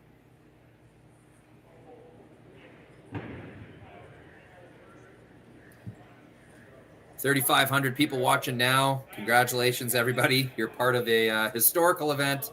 That's a lot of views for a live stream curling game. So thank you for proving that there is an appetite for more and more curling. And, your participation only grows this curling stadium project. We can't thank you enough for tuning in.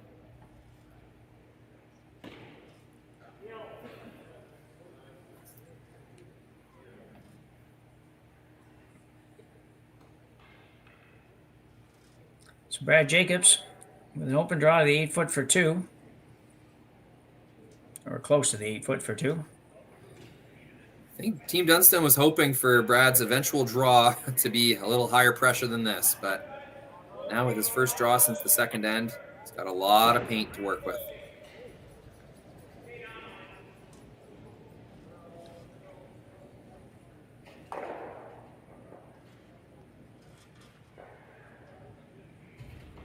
And a good shot there by Jacobs. And Brad Jacobs will take a 2-point lead into the 8th end here in our semifinal at the RBC Dominion Securities Western Showdown, as the winner advances to the championship game, which will probably start about 5 minutes after we're done. Well, no, not really, but not too much after we're done, probably an hour or so after we're finished. So thanks very much. We'll come back right after the break.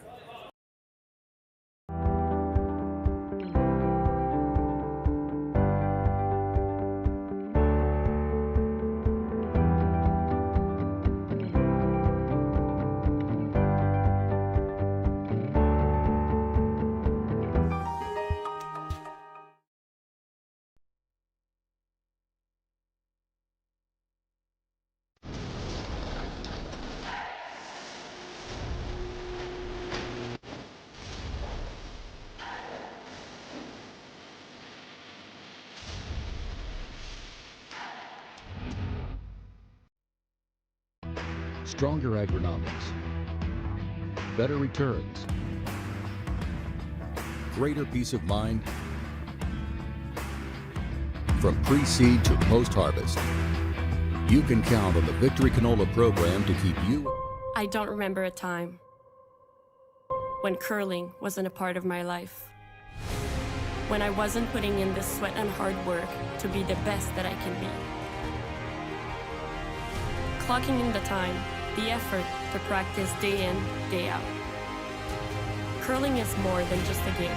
It's a family, a community. And when it's time to play, I know I'll be ready. Hardline, supporting hundreds of our next generation athletes. Sasktel Be Kind Online wants to stop cyberbullying. Want in on the action? We award up to $1,000 for youth initiatives that help spread kindness and prevent bullying. What great idea do you have to help stop bullying? Sasktel can help. Go to BeKindOnline.com and apply for a grant today. Together, we can make a difference.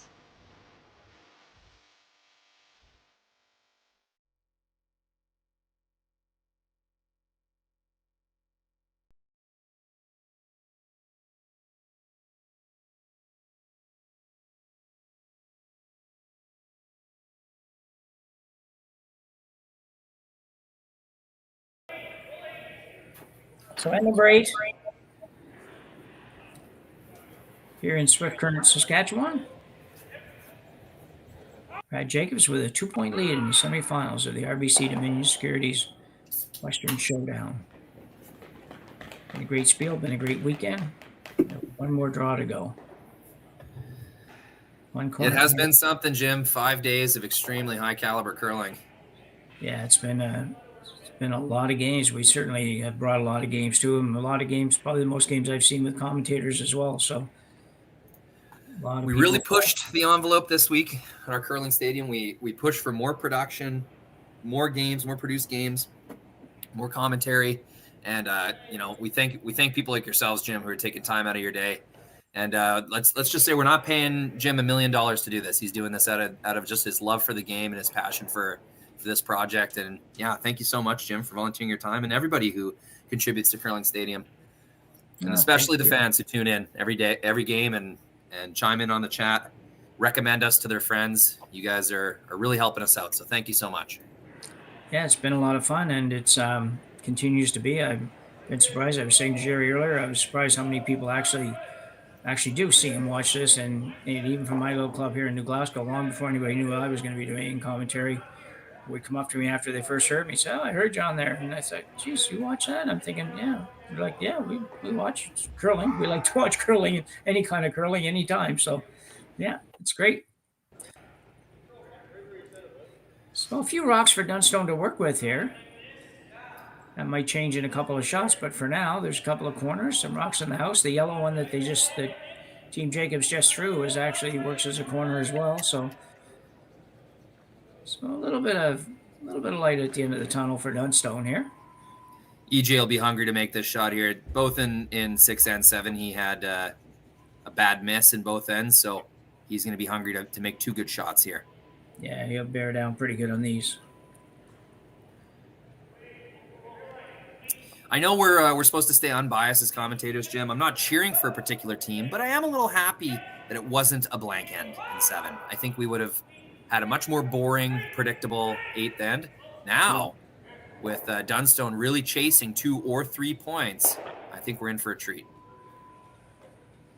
Yeah, that one worked out quite nicely. Yeah, I got the shooter to a good spot. That was the most important part of that shot. Didn't really matter what happened with the yellow. Shooter just had to get to a good spot. Yeah.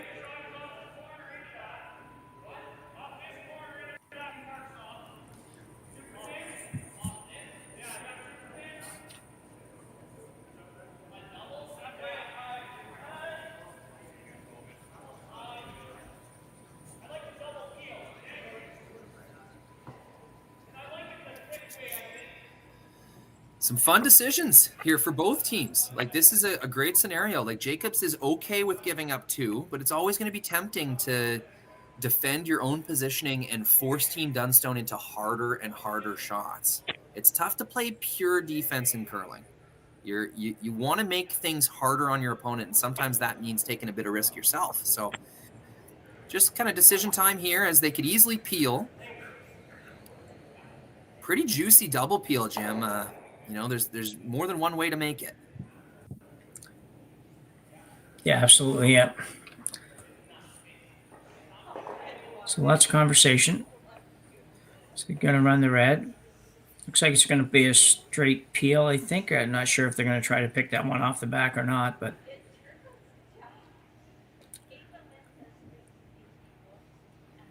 Brad figuring out where he wants to hit it.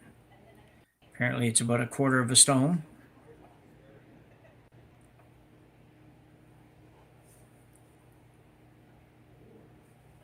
Gallant, a chance to make a 2-for-1 kind of shot here. You can see the focus. He really wants this one.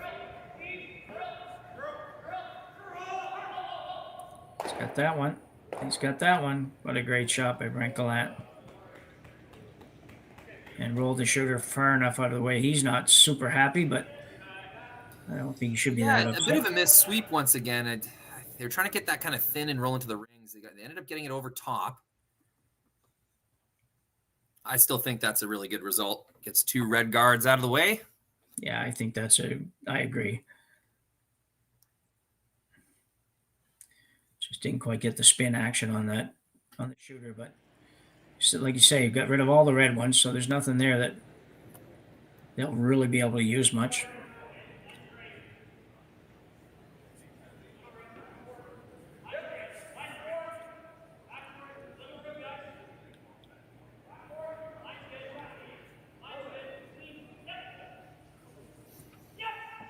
No turn come around to the back one. This is a nice looking shot as well. Oh, it's really good. Made use of the slight, we're not going to call it a miss, but the leftovers of that double peel. Made perfect use of those, and yeah, that angle is just lovely. Not able to remove that red rock pure. Yeah, and you can tell EJ liked it. He popped up with a little bit of pep in the step there, getting up from that one, so he was pretty happy with it. Sitting number 2, number 3 now. And you've got Jacobs playing an out-turn draw around a corner when he's up 2 playing the last end. That's a good start.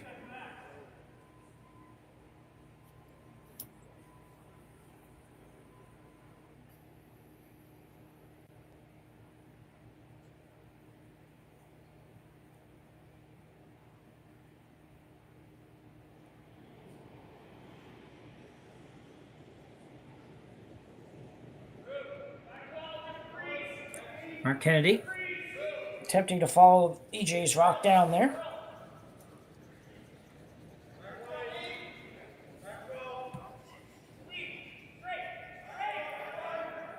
This is a very interesting call, Jim. Not hitting the open red stone. Yeah. This is the exact kind of fun stuff we were hoping for when Jacob scored 2 in the 7th end. These are the make or break decisions. They're going to win or lose curling games. And really excellently executed, you know? That yellow is going to be tough to get off of there. The reds could still stick around in the rings. It's still very interesting. It's interesting because Matt was just looking at what happens if you play this double on the one on the button and the yellow that Mark just threw there. And actually, you could probably play this double if you really were desperate, and you might be able to sit 3 when you're all done. I think if you hit whatever it is, half of that rock, hit the yellow, the red jams on the back, yellow, and the yellow that's frozen might go. I mean, you're looking at it, might not be ready to play it right now, but you might not get another chance either. But it's a good point, Jim. Whether or not it goes, though, like even just getting your shooter over there, unlocking it, and taking advantage of the corner guard, that's going to be a really good result for Colton Lott. Yeah. He's on a hot streak. This has been, man, we've seen some good shots, but I think Colton Lott might be the hottest player on the ice right now. He seems to be making everything, or he's darn close when he isn't.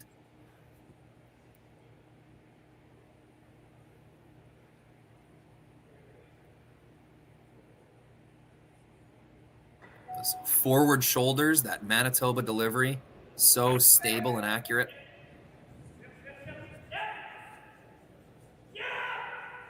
So Ryan Harden trying to hold. I feel like I've said Ryan Harden's name every time they've thrown a rock here.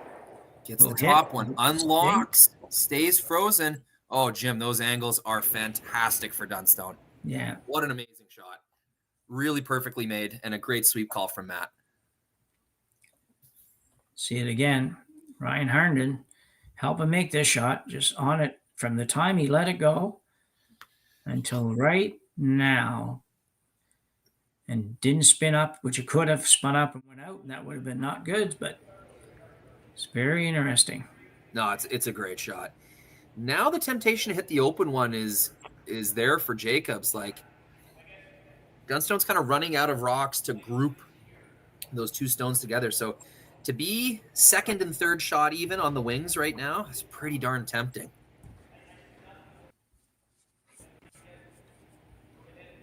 So 3 rocks each to come here in the 8th end, which may or may not be our final end in this semifinal. We can tell you that Kevin Cooey won the final with Brent Pierce, winning 3-2 in that one. Congratulations to Cooey.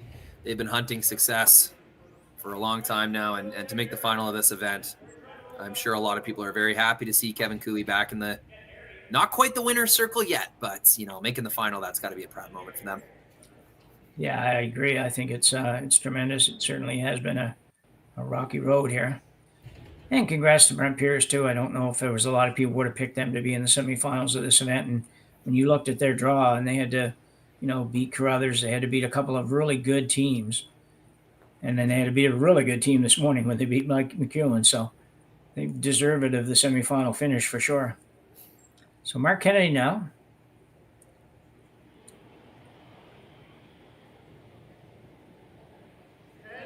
So Mark's in turn.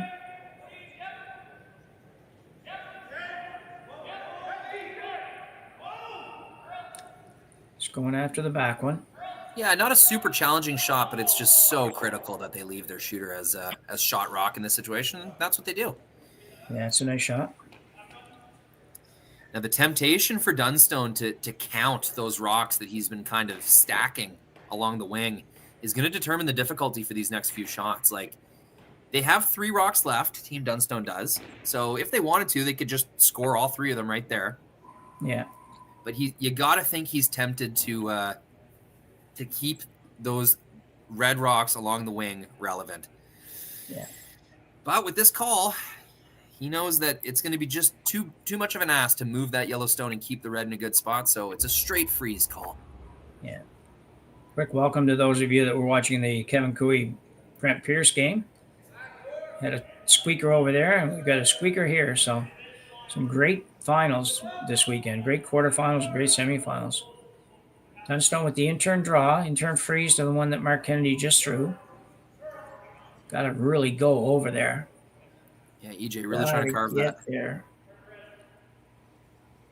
It's going to chisel off.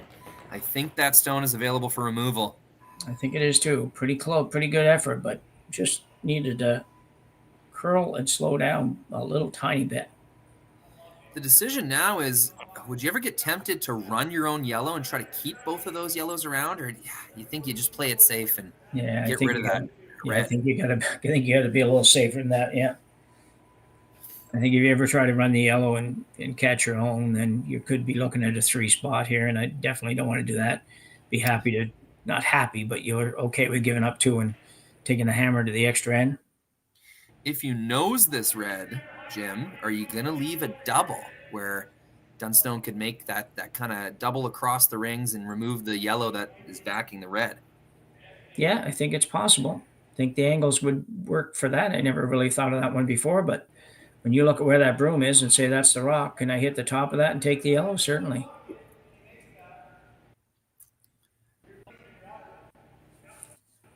Mark's waving over there. I don't know if he's suggesting that let's not worry about over there or what, but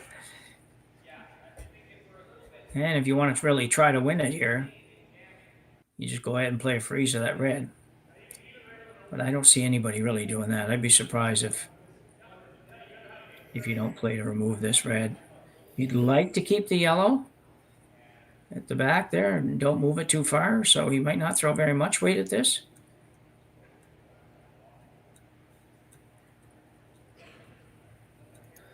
Yeah, that looks like just kind of tap back weight, Jim. Yeah, I think it is. I think he really doesn't want to move that back yellow much, because if he can get this out and not move the back yellow very much, then Matt has to make a double to sit 2. Yeah, absolutely.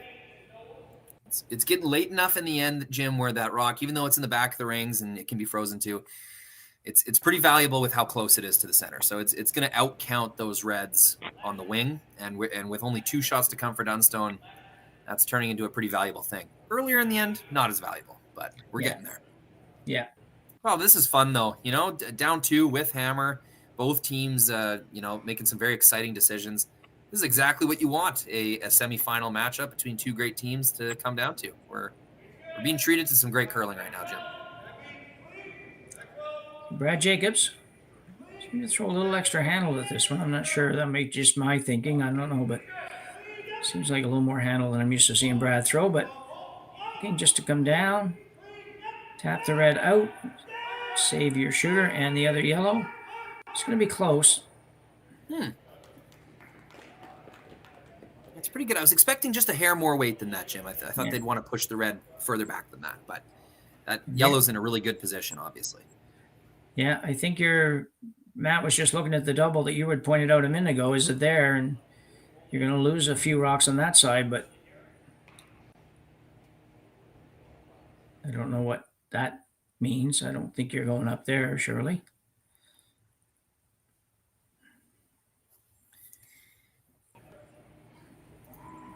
It's hard to remove this without moving your red. But if you hit it hard, if you do go for the double, what happens? You probably still lose it. Or maybe not. You might be able to slide it by yours. The only problem is then you're going to set up some kind of a double or more over on the other side. So this is your last rock of the game? Yeah, we have exceeded my strategical input. These teams are so much smarter than me. Yeah. I'm excited to see what they do. We need Sean Joyce in here. He'd be able to pick this all apart. Oh, yeah.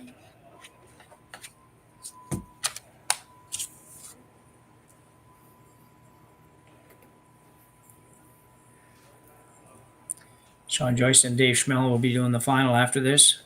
Yeah. With Connor Sims on production and myself on cameras, we'll have a 4-person crew. One of the first times we've done that this year. Hopefully provide some great coverage. Yeah, I think it'll be wonderful. I hope to catch the last half of it. If I don't soon get some work done today, it's going to be not a fun evening. These days tend to melt away. Yeah.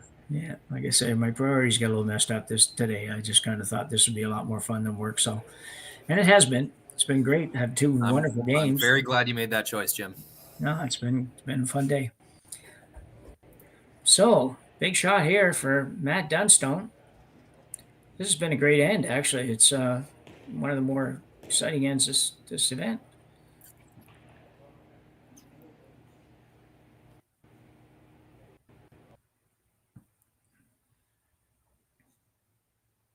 Big 2 shots here for Matt Dunstone. His teams, I would argue, has done their job. They've stacked the rings. They've created rocks in play. Good scenarios. Matt's been given the chance. Let's see if he can convert it with these 2 shots. Harden trying to hold it. Make sure it doesn't curl too much. And, whoa, what a shot. Pokes. Great shot. Pokes it right out the side. Danger alert for Team Jacobs. Let's see it again. Matt Dunstone with the intern heater. Ryan Harden, just because it's right that he sweeps every single shot this game, is on it. Probably might have hit it a hair thicker than he wanted, but it looks pretty good. Oh, I think it's great, Jim. I don't see a double available for Jacobs unless you run this thing back. I think really tough. The only way out is to freeze on that pile of reds. Yeah. And even still then, Jim, you might leave a cross-house double for 3. Yeah, you might. The yellow at the back of the 4-foot, the yellow on the left-hand side there it's accessible, delicate to get to it, but it is accessible for what they need to do. They only have to move it a foot if they were to get the opportunity again. So Jacob's going to be playing some kind of a draw here, I think. There's no point in hitting anything because nothing's going anywhere. And I think this is pretty significant. I think the red in the 12-foot is out counting the yellow in the top of the 12-foot. So red is 2, 3, and 4 right now. Yeah. So right in the pile is going to do it. I guess what you got to be careful of is that you don't leave something where it's only going to contact. So the eventual double that Matt Dunstone will throw, you can afford to lose one of your reds on the wing. You can't lose two of them. No.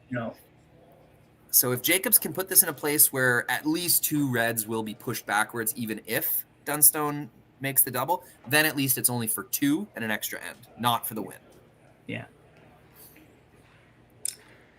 Probably sitting more so on the high one is better, Jim, I would think. That's my thought as well, yes. Even tapping it back like a few inches, making a little more of a pocket for yourself could be the best spot, because if you don't move anything and Dunstone sends it off of the top one, then only one red will leave the edge. I think you have a little tiny bit more room for error on the top one too. If you just got a little bump that's available there in the back. If you go for the back one and you roll off it an inch, then you're going to lose the game probably. So last rock for Brad Jacobs in end number 8. It's only his third draw of the game, I'm pretty sure. Looking to freeze to the back red, or the one of the reds at the back of the house here. Sweepers like it. They like it for weight. Ben's trying to get that curl. Inside out here at Swift Current has had some trouble finishing. Looks really nice though. Might be too heavy. No, I think it's pretty good. Actually, I think you'll see Matt Dunstone have to play the double, so he takes it off. But yeah, will that yellow spring off of the top red without contacting any other yellows in the back of the rings? If so, this double is for 3 and the win. I think that if you make it, I think the yellow hits the red, goes over the top of the red that's at the back of the 8-foot, and then your shooter goes over and takes the other one out. But you got to hit. I think you can get it hard enough to. Yeah, that's kind of it. And then I think it goes. I think it's for 3, Jim. I do too. I think the back two. I want to point to them. I need a telestrator. I think the back two reds don't move. Yeah. And these two that are at the tee line, both of those rocks are gone, and your shooter takes out the one on the other side. So what I hope is he gets really close to throwing this good, because it'd be interesting to see what the result ends up being. There's a chance that the spin of the yellow kind of takes it straight backwards and clips that back red. We'll have to find out. I don't know for sure. Yeah. I think this is for 3, Jim. Yeah, I don't think that'll happen, but I agree. I know what you're saying, and it might. Yeah, the interesting part is that for Dunstone, the one thing it does do, it Connor, take me if we can see their mouths moving. Like I think the audience can hear a little bit of the ambient audio. You can see EJ using his hands to describe the motion of the rocks. Yeah. Sorry to interrupt you there, Jim. No, that's okay. I was just going to say, you don't have an option. It's not like you're going for 3 in lieu of going for 2 sort of thing. There is no 2, right? Yeah, so it's the same shot. Yeah. Because sometimes, you're in this case, well, I don't want to go an extra end. I'm going to play some wild and crazy shot for 3. And in this case, you can't take 2. So you're going to have to play the same shot to get 2 or 3. So, and I think if you make it, you're getting 3.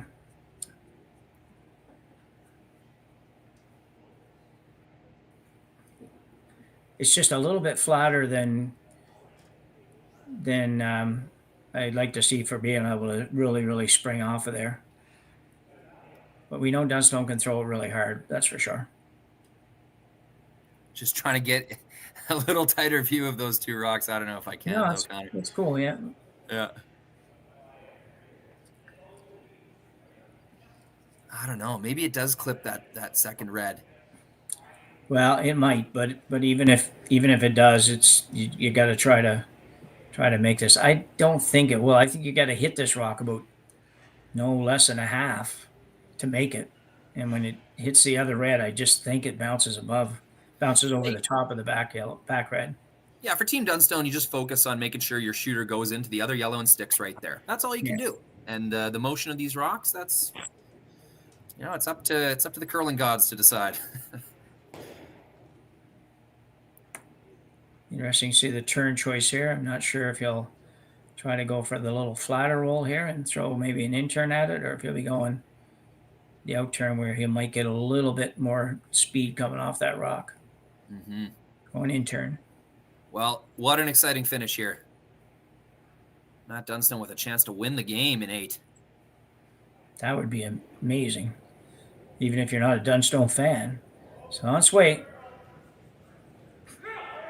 EJ this time on the broom. He wanted to curl. Gets the one. Post. Into the other. Did it kick the other red, though? It did. Yeah. You only got 2 points. Oh, what? Did you have the replay on that one? Because I need to see where that rock went that I thought wasn't going to move. It's a great shot no matter what. So it did. Yeah, we're going to see it right away here. Yeah, I just saw the YouTube replay. It's that. It does just barely poke. Wow. What a great shot, though. Holy cow. Wonderfully exciting. Yeah, it's interesting because I remember I just finished saying there's no shot for 2. Apparently there was. Okay, we're going to take a short break before we come back for the extra end here at the RBC Dominion Securities semifinal match between Dunstone and Jacobs.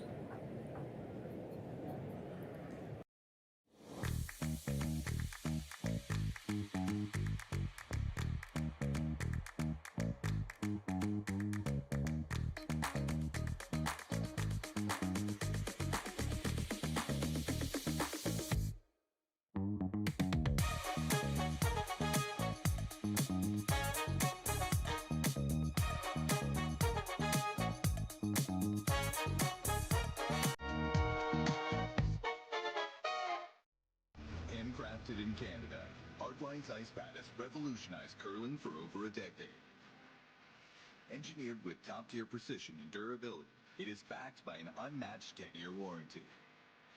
Designed for curlers at all levels to sweep effortlessly with maximum efficiency, it is trusted by the world's best curlers, including Olympic and world champions. It is quite simply the best brew in the game. Hardline. Join the revolution.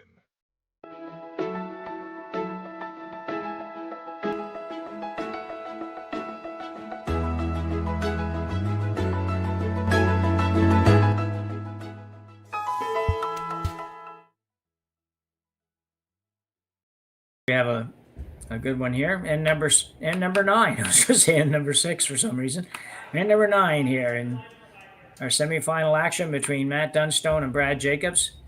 Tremendous 8th end, which saw Dunstone have apparently not a shot at 3, but a shot that we thought was for 3, or at least I thought was for 3, and a great shot regardless to tie it up. And we're in an extra end with Jacobs having hammer this time. Just an ever so slight miss from Jacob's last one. It just didn't curl as much as they thought it would. I thought he got the weight pretty darn good. Yeah.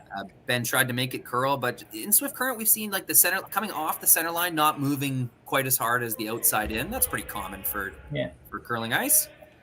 And just pretty impressive to me that Brad hadn't thrown a draw really all game until the 7th and 8th ends, and he made those pretty darn perfect. So yeah, some great shot making so far. Yeah, it's been a great game, and that great end particularly.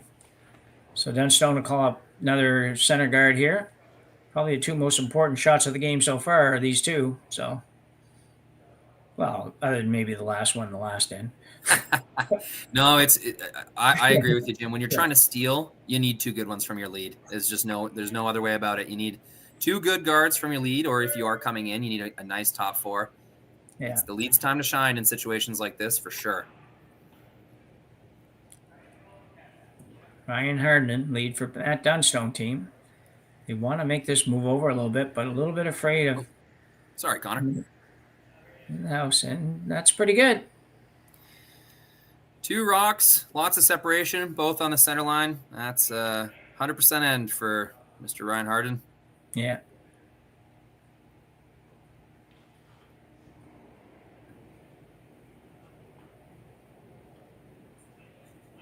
Yeah, I told the story before. When I first turned seniors, I played a couple of years in front end, which I hadn't done in maybe forever.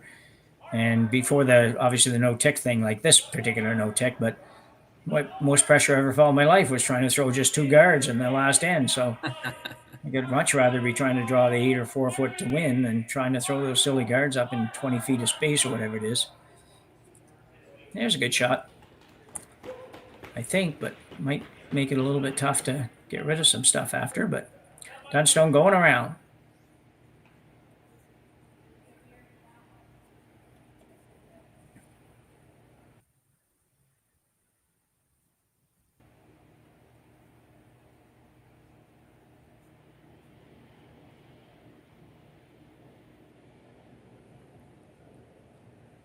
It's a very important stone. The last rock before the Peel Express fires up. This is light. Once again, he was light in the 7th end as well. Our sweepers are getting a lot out of this. Just going to tick. So close. Wasn't light. I was wrong about that. It just was over curling. Real close. It's not a disaster. It's in a pretty useful spot, but that's kind of what they would call the good one. You want to make that one your good one in the 4-foot, either your steel rock or the frozen stone that you're going to use later on. And now the shots get a little simpler for Team Jacobs. I imagine we'll see 4 peels in a row.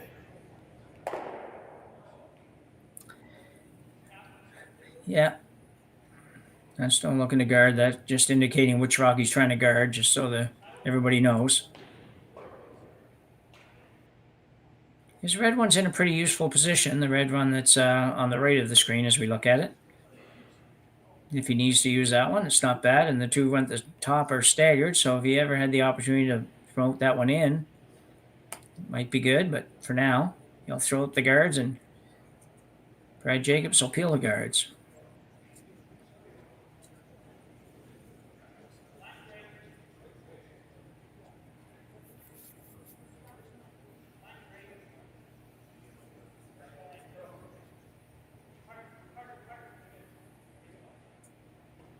Good shot.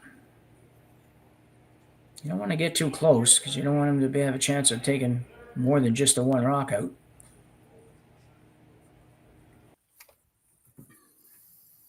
And he's ready to go. Got the sleeves rolled up and everything on this one. Yep, it's been a lot of this type of shot for Brent Gallant the last few ends. Yeah, there has, hasn't there? It's just I was just thinking the same thing. That I don't know what else he's thrown for the last 3-4 ends. It just seems like that's almost it. That's kind of Jacob style, though. Use those second stones to clean things up. Yeah. If we look at the situation in the house right now, Jim, like if we just keep kind of guard, peel, Dunstone is going to have a good chance of getting something in there with some funny angles that Brad Jacobs are going to have to deal with. That rock right on the top of the button is a very good stone for Team Jacobs, but if they can ever make a nice little tap or maybe even like an angle double tap kind of thing, Dunstone's going to have the necessary overlap and junk up front to have a good chance of stealing this end. Yeah, agreed. The 2 on the right-hand side are not quite as close together as I thought, so the stagger's not great, but it's better than nothing for sure. So Colton Lott now throwing a guard up. As you mentioned earlier, Colton's had a good game. He had maybe a little bit of a not great start, but I don't even remember now. But he's certainly been very good since 3rd, 4th end on. Yeah, for sure. Maybe before that even. He kind of just got unlucky with some runbacks and angles, just sort of hitting things on the wrong side of the inch. So hasn't been missing by much, even when he has missed.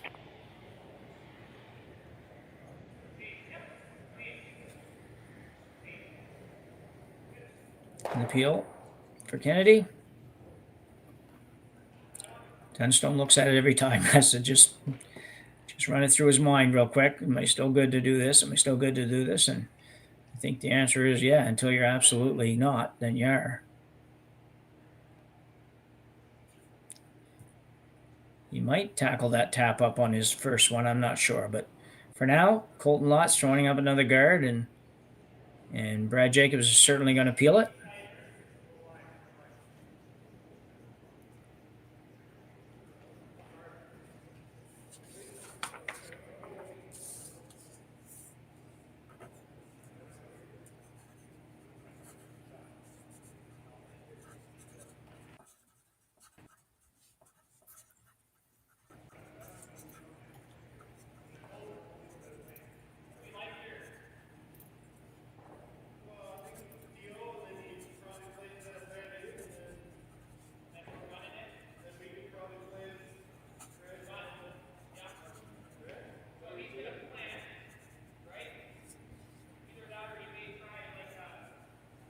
Quick reminder while the guys are doing this that the final of this event is certainly on right after this.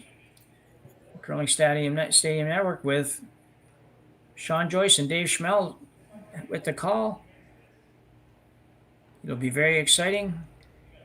No matter who wins this one, I think it's going to be very exciting to see Kevin Cooey in a final against one of these guys. It should be a wild game. So be sure to take that in. Yeah, most definitely.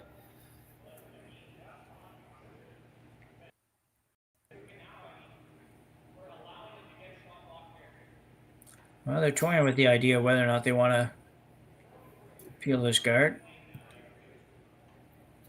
He's got a little bit of a point. He knows that. Did they go one too long with guards? I don't know, but if you peel this out, certainly expect Matt Dunstone to play some kind of a raise on the top guard, top red rock rather.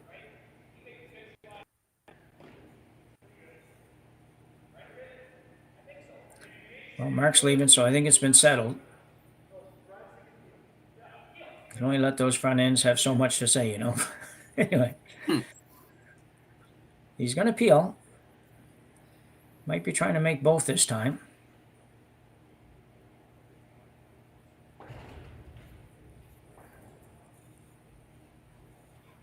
It's a bit risky if you are, though, because you could end up running the red one right in on the yellow one. We'll see what happens.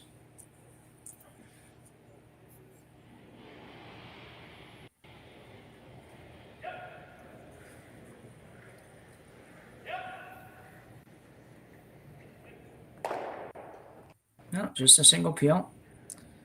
So I'm thinking Dunstone's going to play the tap. What do you think, Rory? I think you have to. Yeah. I think if you wait one more rock, you might not have this opportunity. So yeah, I agree. One more and they're guarding the whole thing for sure, and you probably won't have a shot. Oh, sorry, You might have a shot, but not a good shot.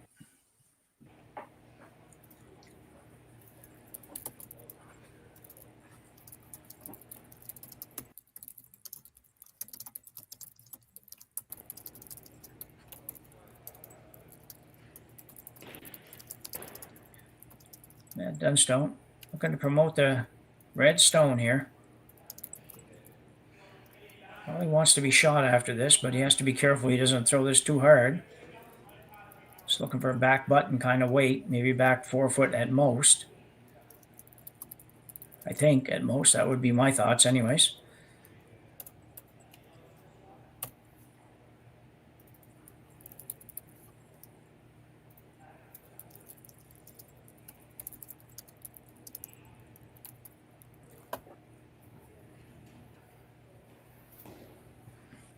Two rocks each to come here in the extra end to decide who will take on Kevin Cooey in the finals of the RBC Dominion Securities Western Showdown here in Swift Current, Saskatchewan. Great host for 2 weekends in a row here.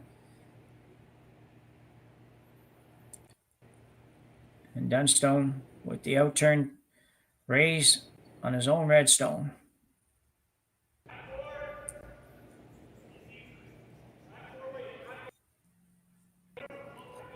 EJ Herndon going a little bit, but not hard. Weight must be close. Yeah, it looks really close. A little bit more. He might not have enough. It's a bit of the worst of both worlds, Jim. They didn't get shot rock, and they also didn't get nice and frozen on that yellow stone. Just a little bit unlucky with exactly where that sailed to. Yeah. Really, really nice would have been catching at the side of the button shot rock. And pretty darn good would have been kind of a good 3/4 frozen on the yellow. Yeah. Turns out they got kind of neither.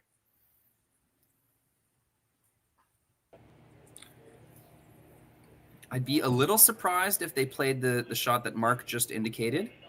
That kind of seemed like the last ditch kind of shot. Yeah. And if they missed that, Dunstone would have a great opportunity to, well, if they missed that, they'd be taking their own out. Yeah. Yeah, right now it looks like Dunstone should have a shot when he's done here. He should have either the tap on the one he just threw, or he should have the tap, the red-yellow yellow sort of takeout tap, whatever you want to call that. So that's the guys are just trying to figure out how to take both shots away. And is there a possibility of doing that? There might be. It's important to remember, like, you're still shot rock right now. It is Team Dunstone that has to do the hard work and make things happen in that 4 foot in order to change what's currently the case. Currently, right now, you're winning the game. You have a rock on the button. So you don't want to do too much that might accidentally make something happen for the opponent. The result is really nice if you get this red, yellow, red combination. Yeah. And I think that's what they're lining up, Jim. Yeah, I think so, but unless this is kind of like a tick double, like you saw Ben Hebert sort of motion to both red stones. Very gutsy call if you're playing the red on the yellow. It doesn't. It seems like, I don't know that you got to do that. But here it goes anyways. It's a red. Yeah, double peel is what they're going for. Oh, yeah. Tick, tick, rolls it right off. It's a really good result. Really good result. No matter what Dunstone does here, Jacobs will have either an out turn directly into the 4 foot or that run back. Yeah, let's see that again. Yeah, very nice shot by Brad Jacobs. Benny trying to make it curl just a little bit, and it does. Rolls up and out of the way. That's where if this red one had curled a little tiny bit more, or it would have been, or maybe not an or, but it would have been maybe a little easier chance for Dunstone to get shot rock. But throwing the double, and the double, if he makes a double, he probably gets a half a rock or a rock roll to the right in front of the red. I think it would be pretty good. Not easy, but would be pretty good.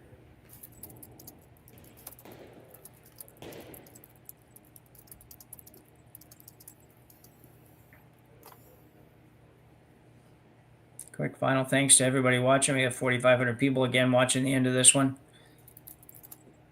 Hope a lot of you can stay around and watch the final shortly. Matt Dunstone with his final rock here in end number 9. The double takeout and a roll is what they're looking for here. Trying to get it to Gotta be shot at the end of this. Close. 1, Great 2, and shot. rolls. That is a terrific curling shot. Matt Dunstone rolled the shooter a little bit. Yeah, to that's a what we great were spot. saying. Yeah. He knew that if he made it, he was probably going to roll. I thought he might roll a little tiny bit further, but that's pretty good, I'll tell you. What a shot by Matt Dunstone. EJ's Yeah, he's really making Jacobs think about this one now. Oh, are they ever?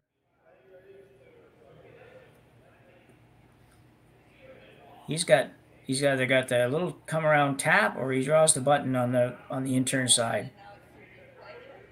Yeah, it's not easy. Oh, not a bit.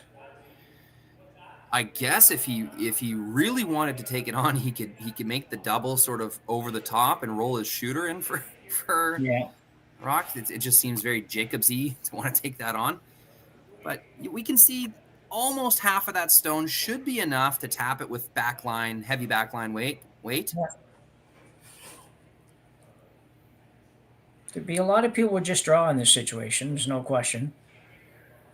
I mean, I need a piece of the button, but the buttons are not 12-inch buttons anymore. They're pretty good size. And he's shown he has draw weight. Despite the fact we wondered if he would, he certainly does. Just feel like the draw is maybe a little bit easier for me, at least. I would think that way. But either way, Brad's going to play the out-turn tap on the red. Needs to tap it out further than wherever his shooter rolls.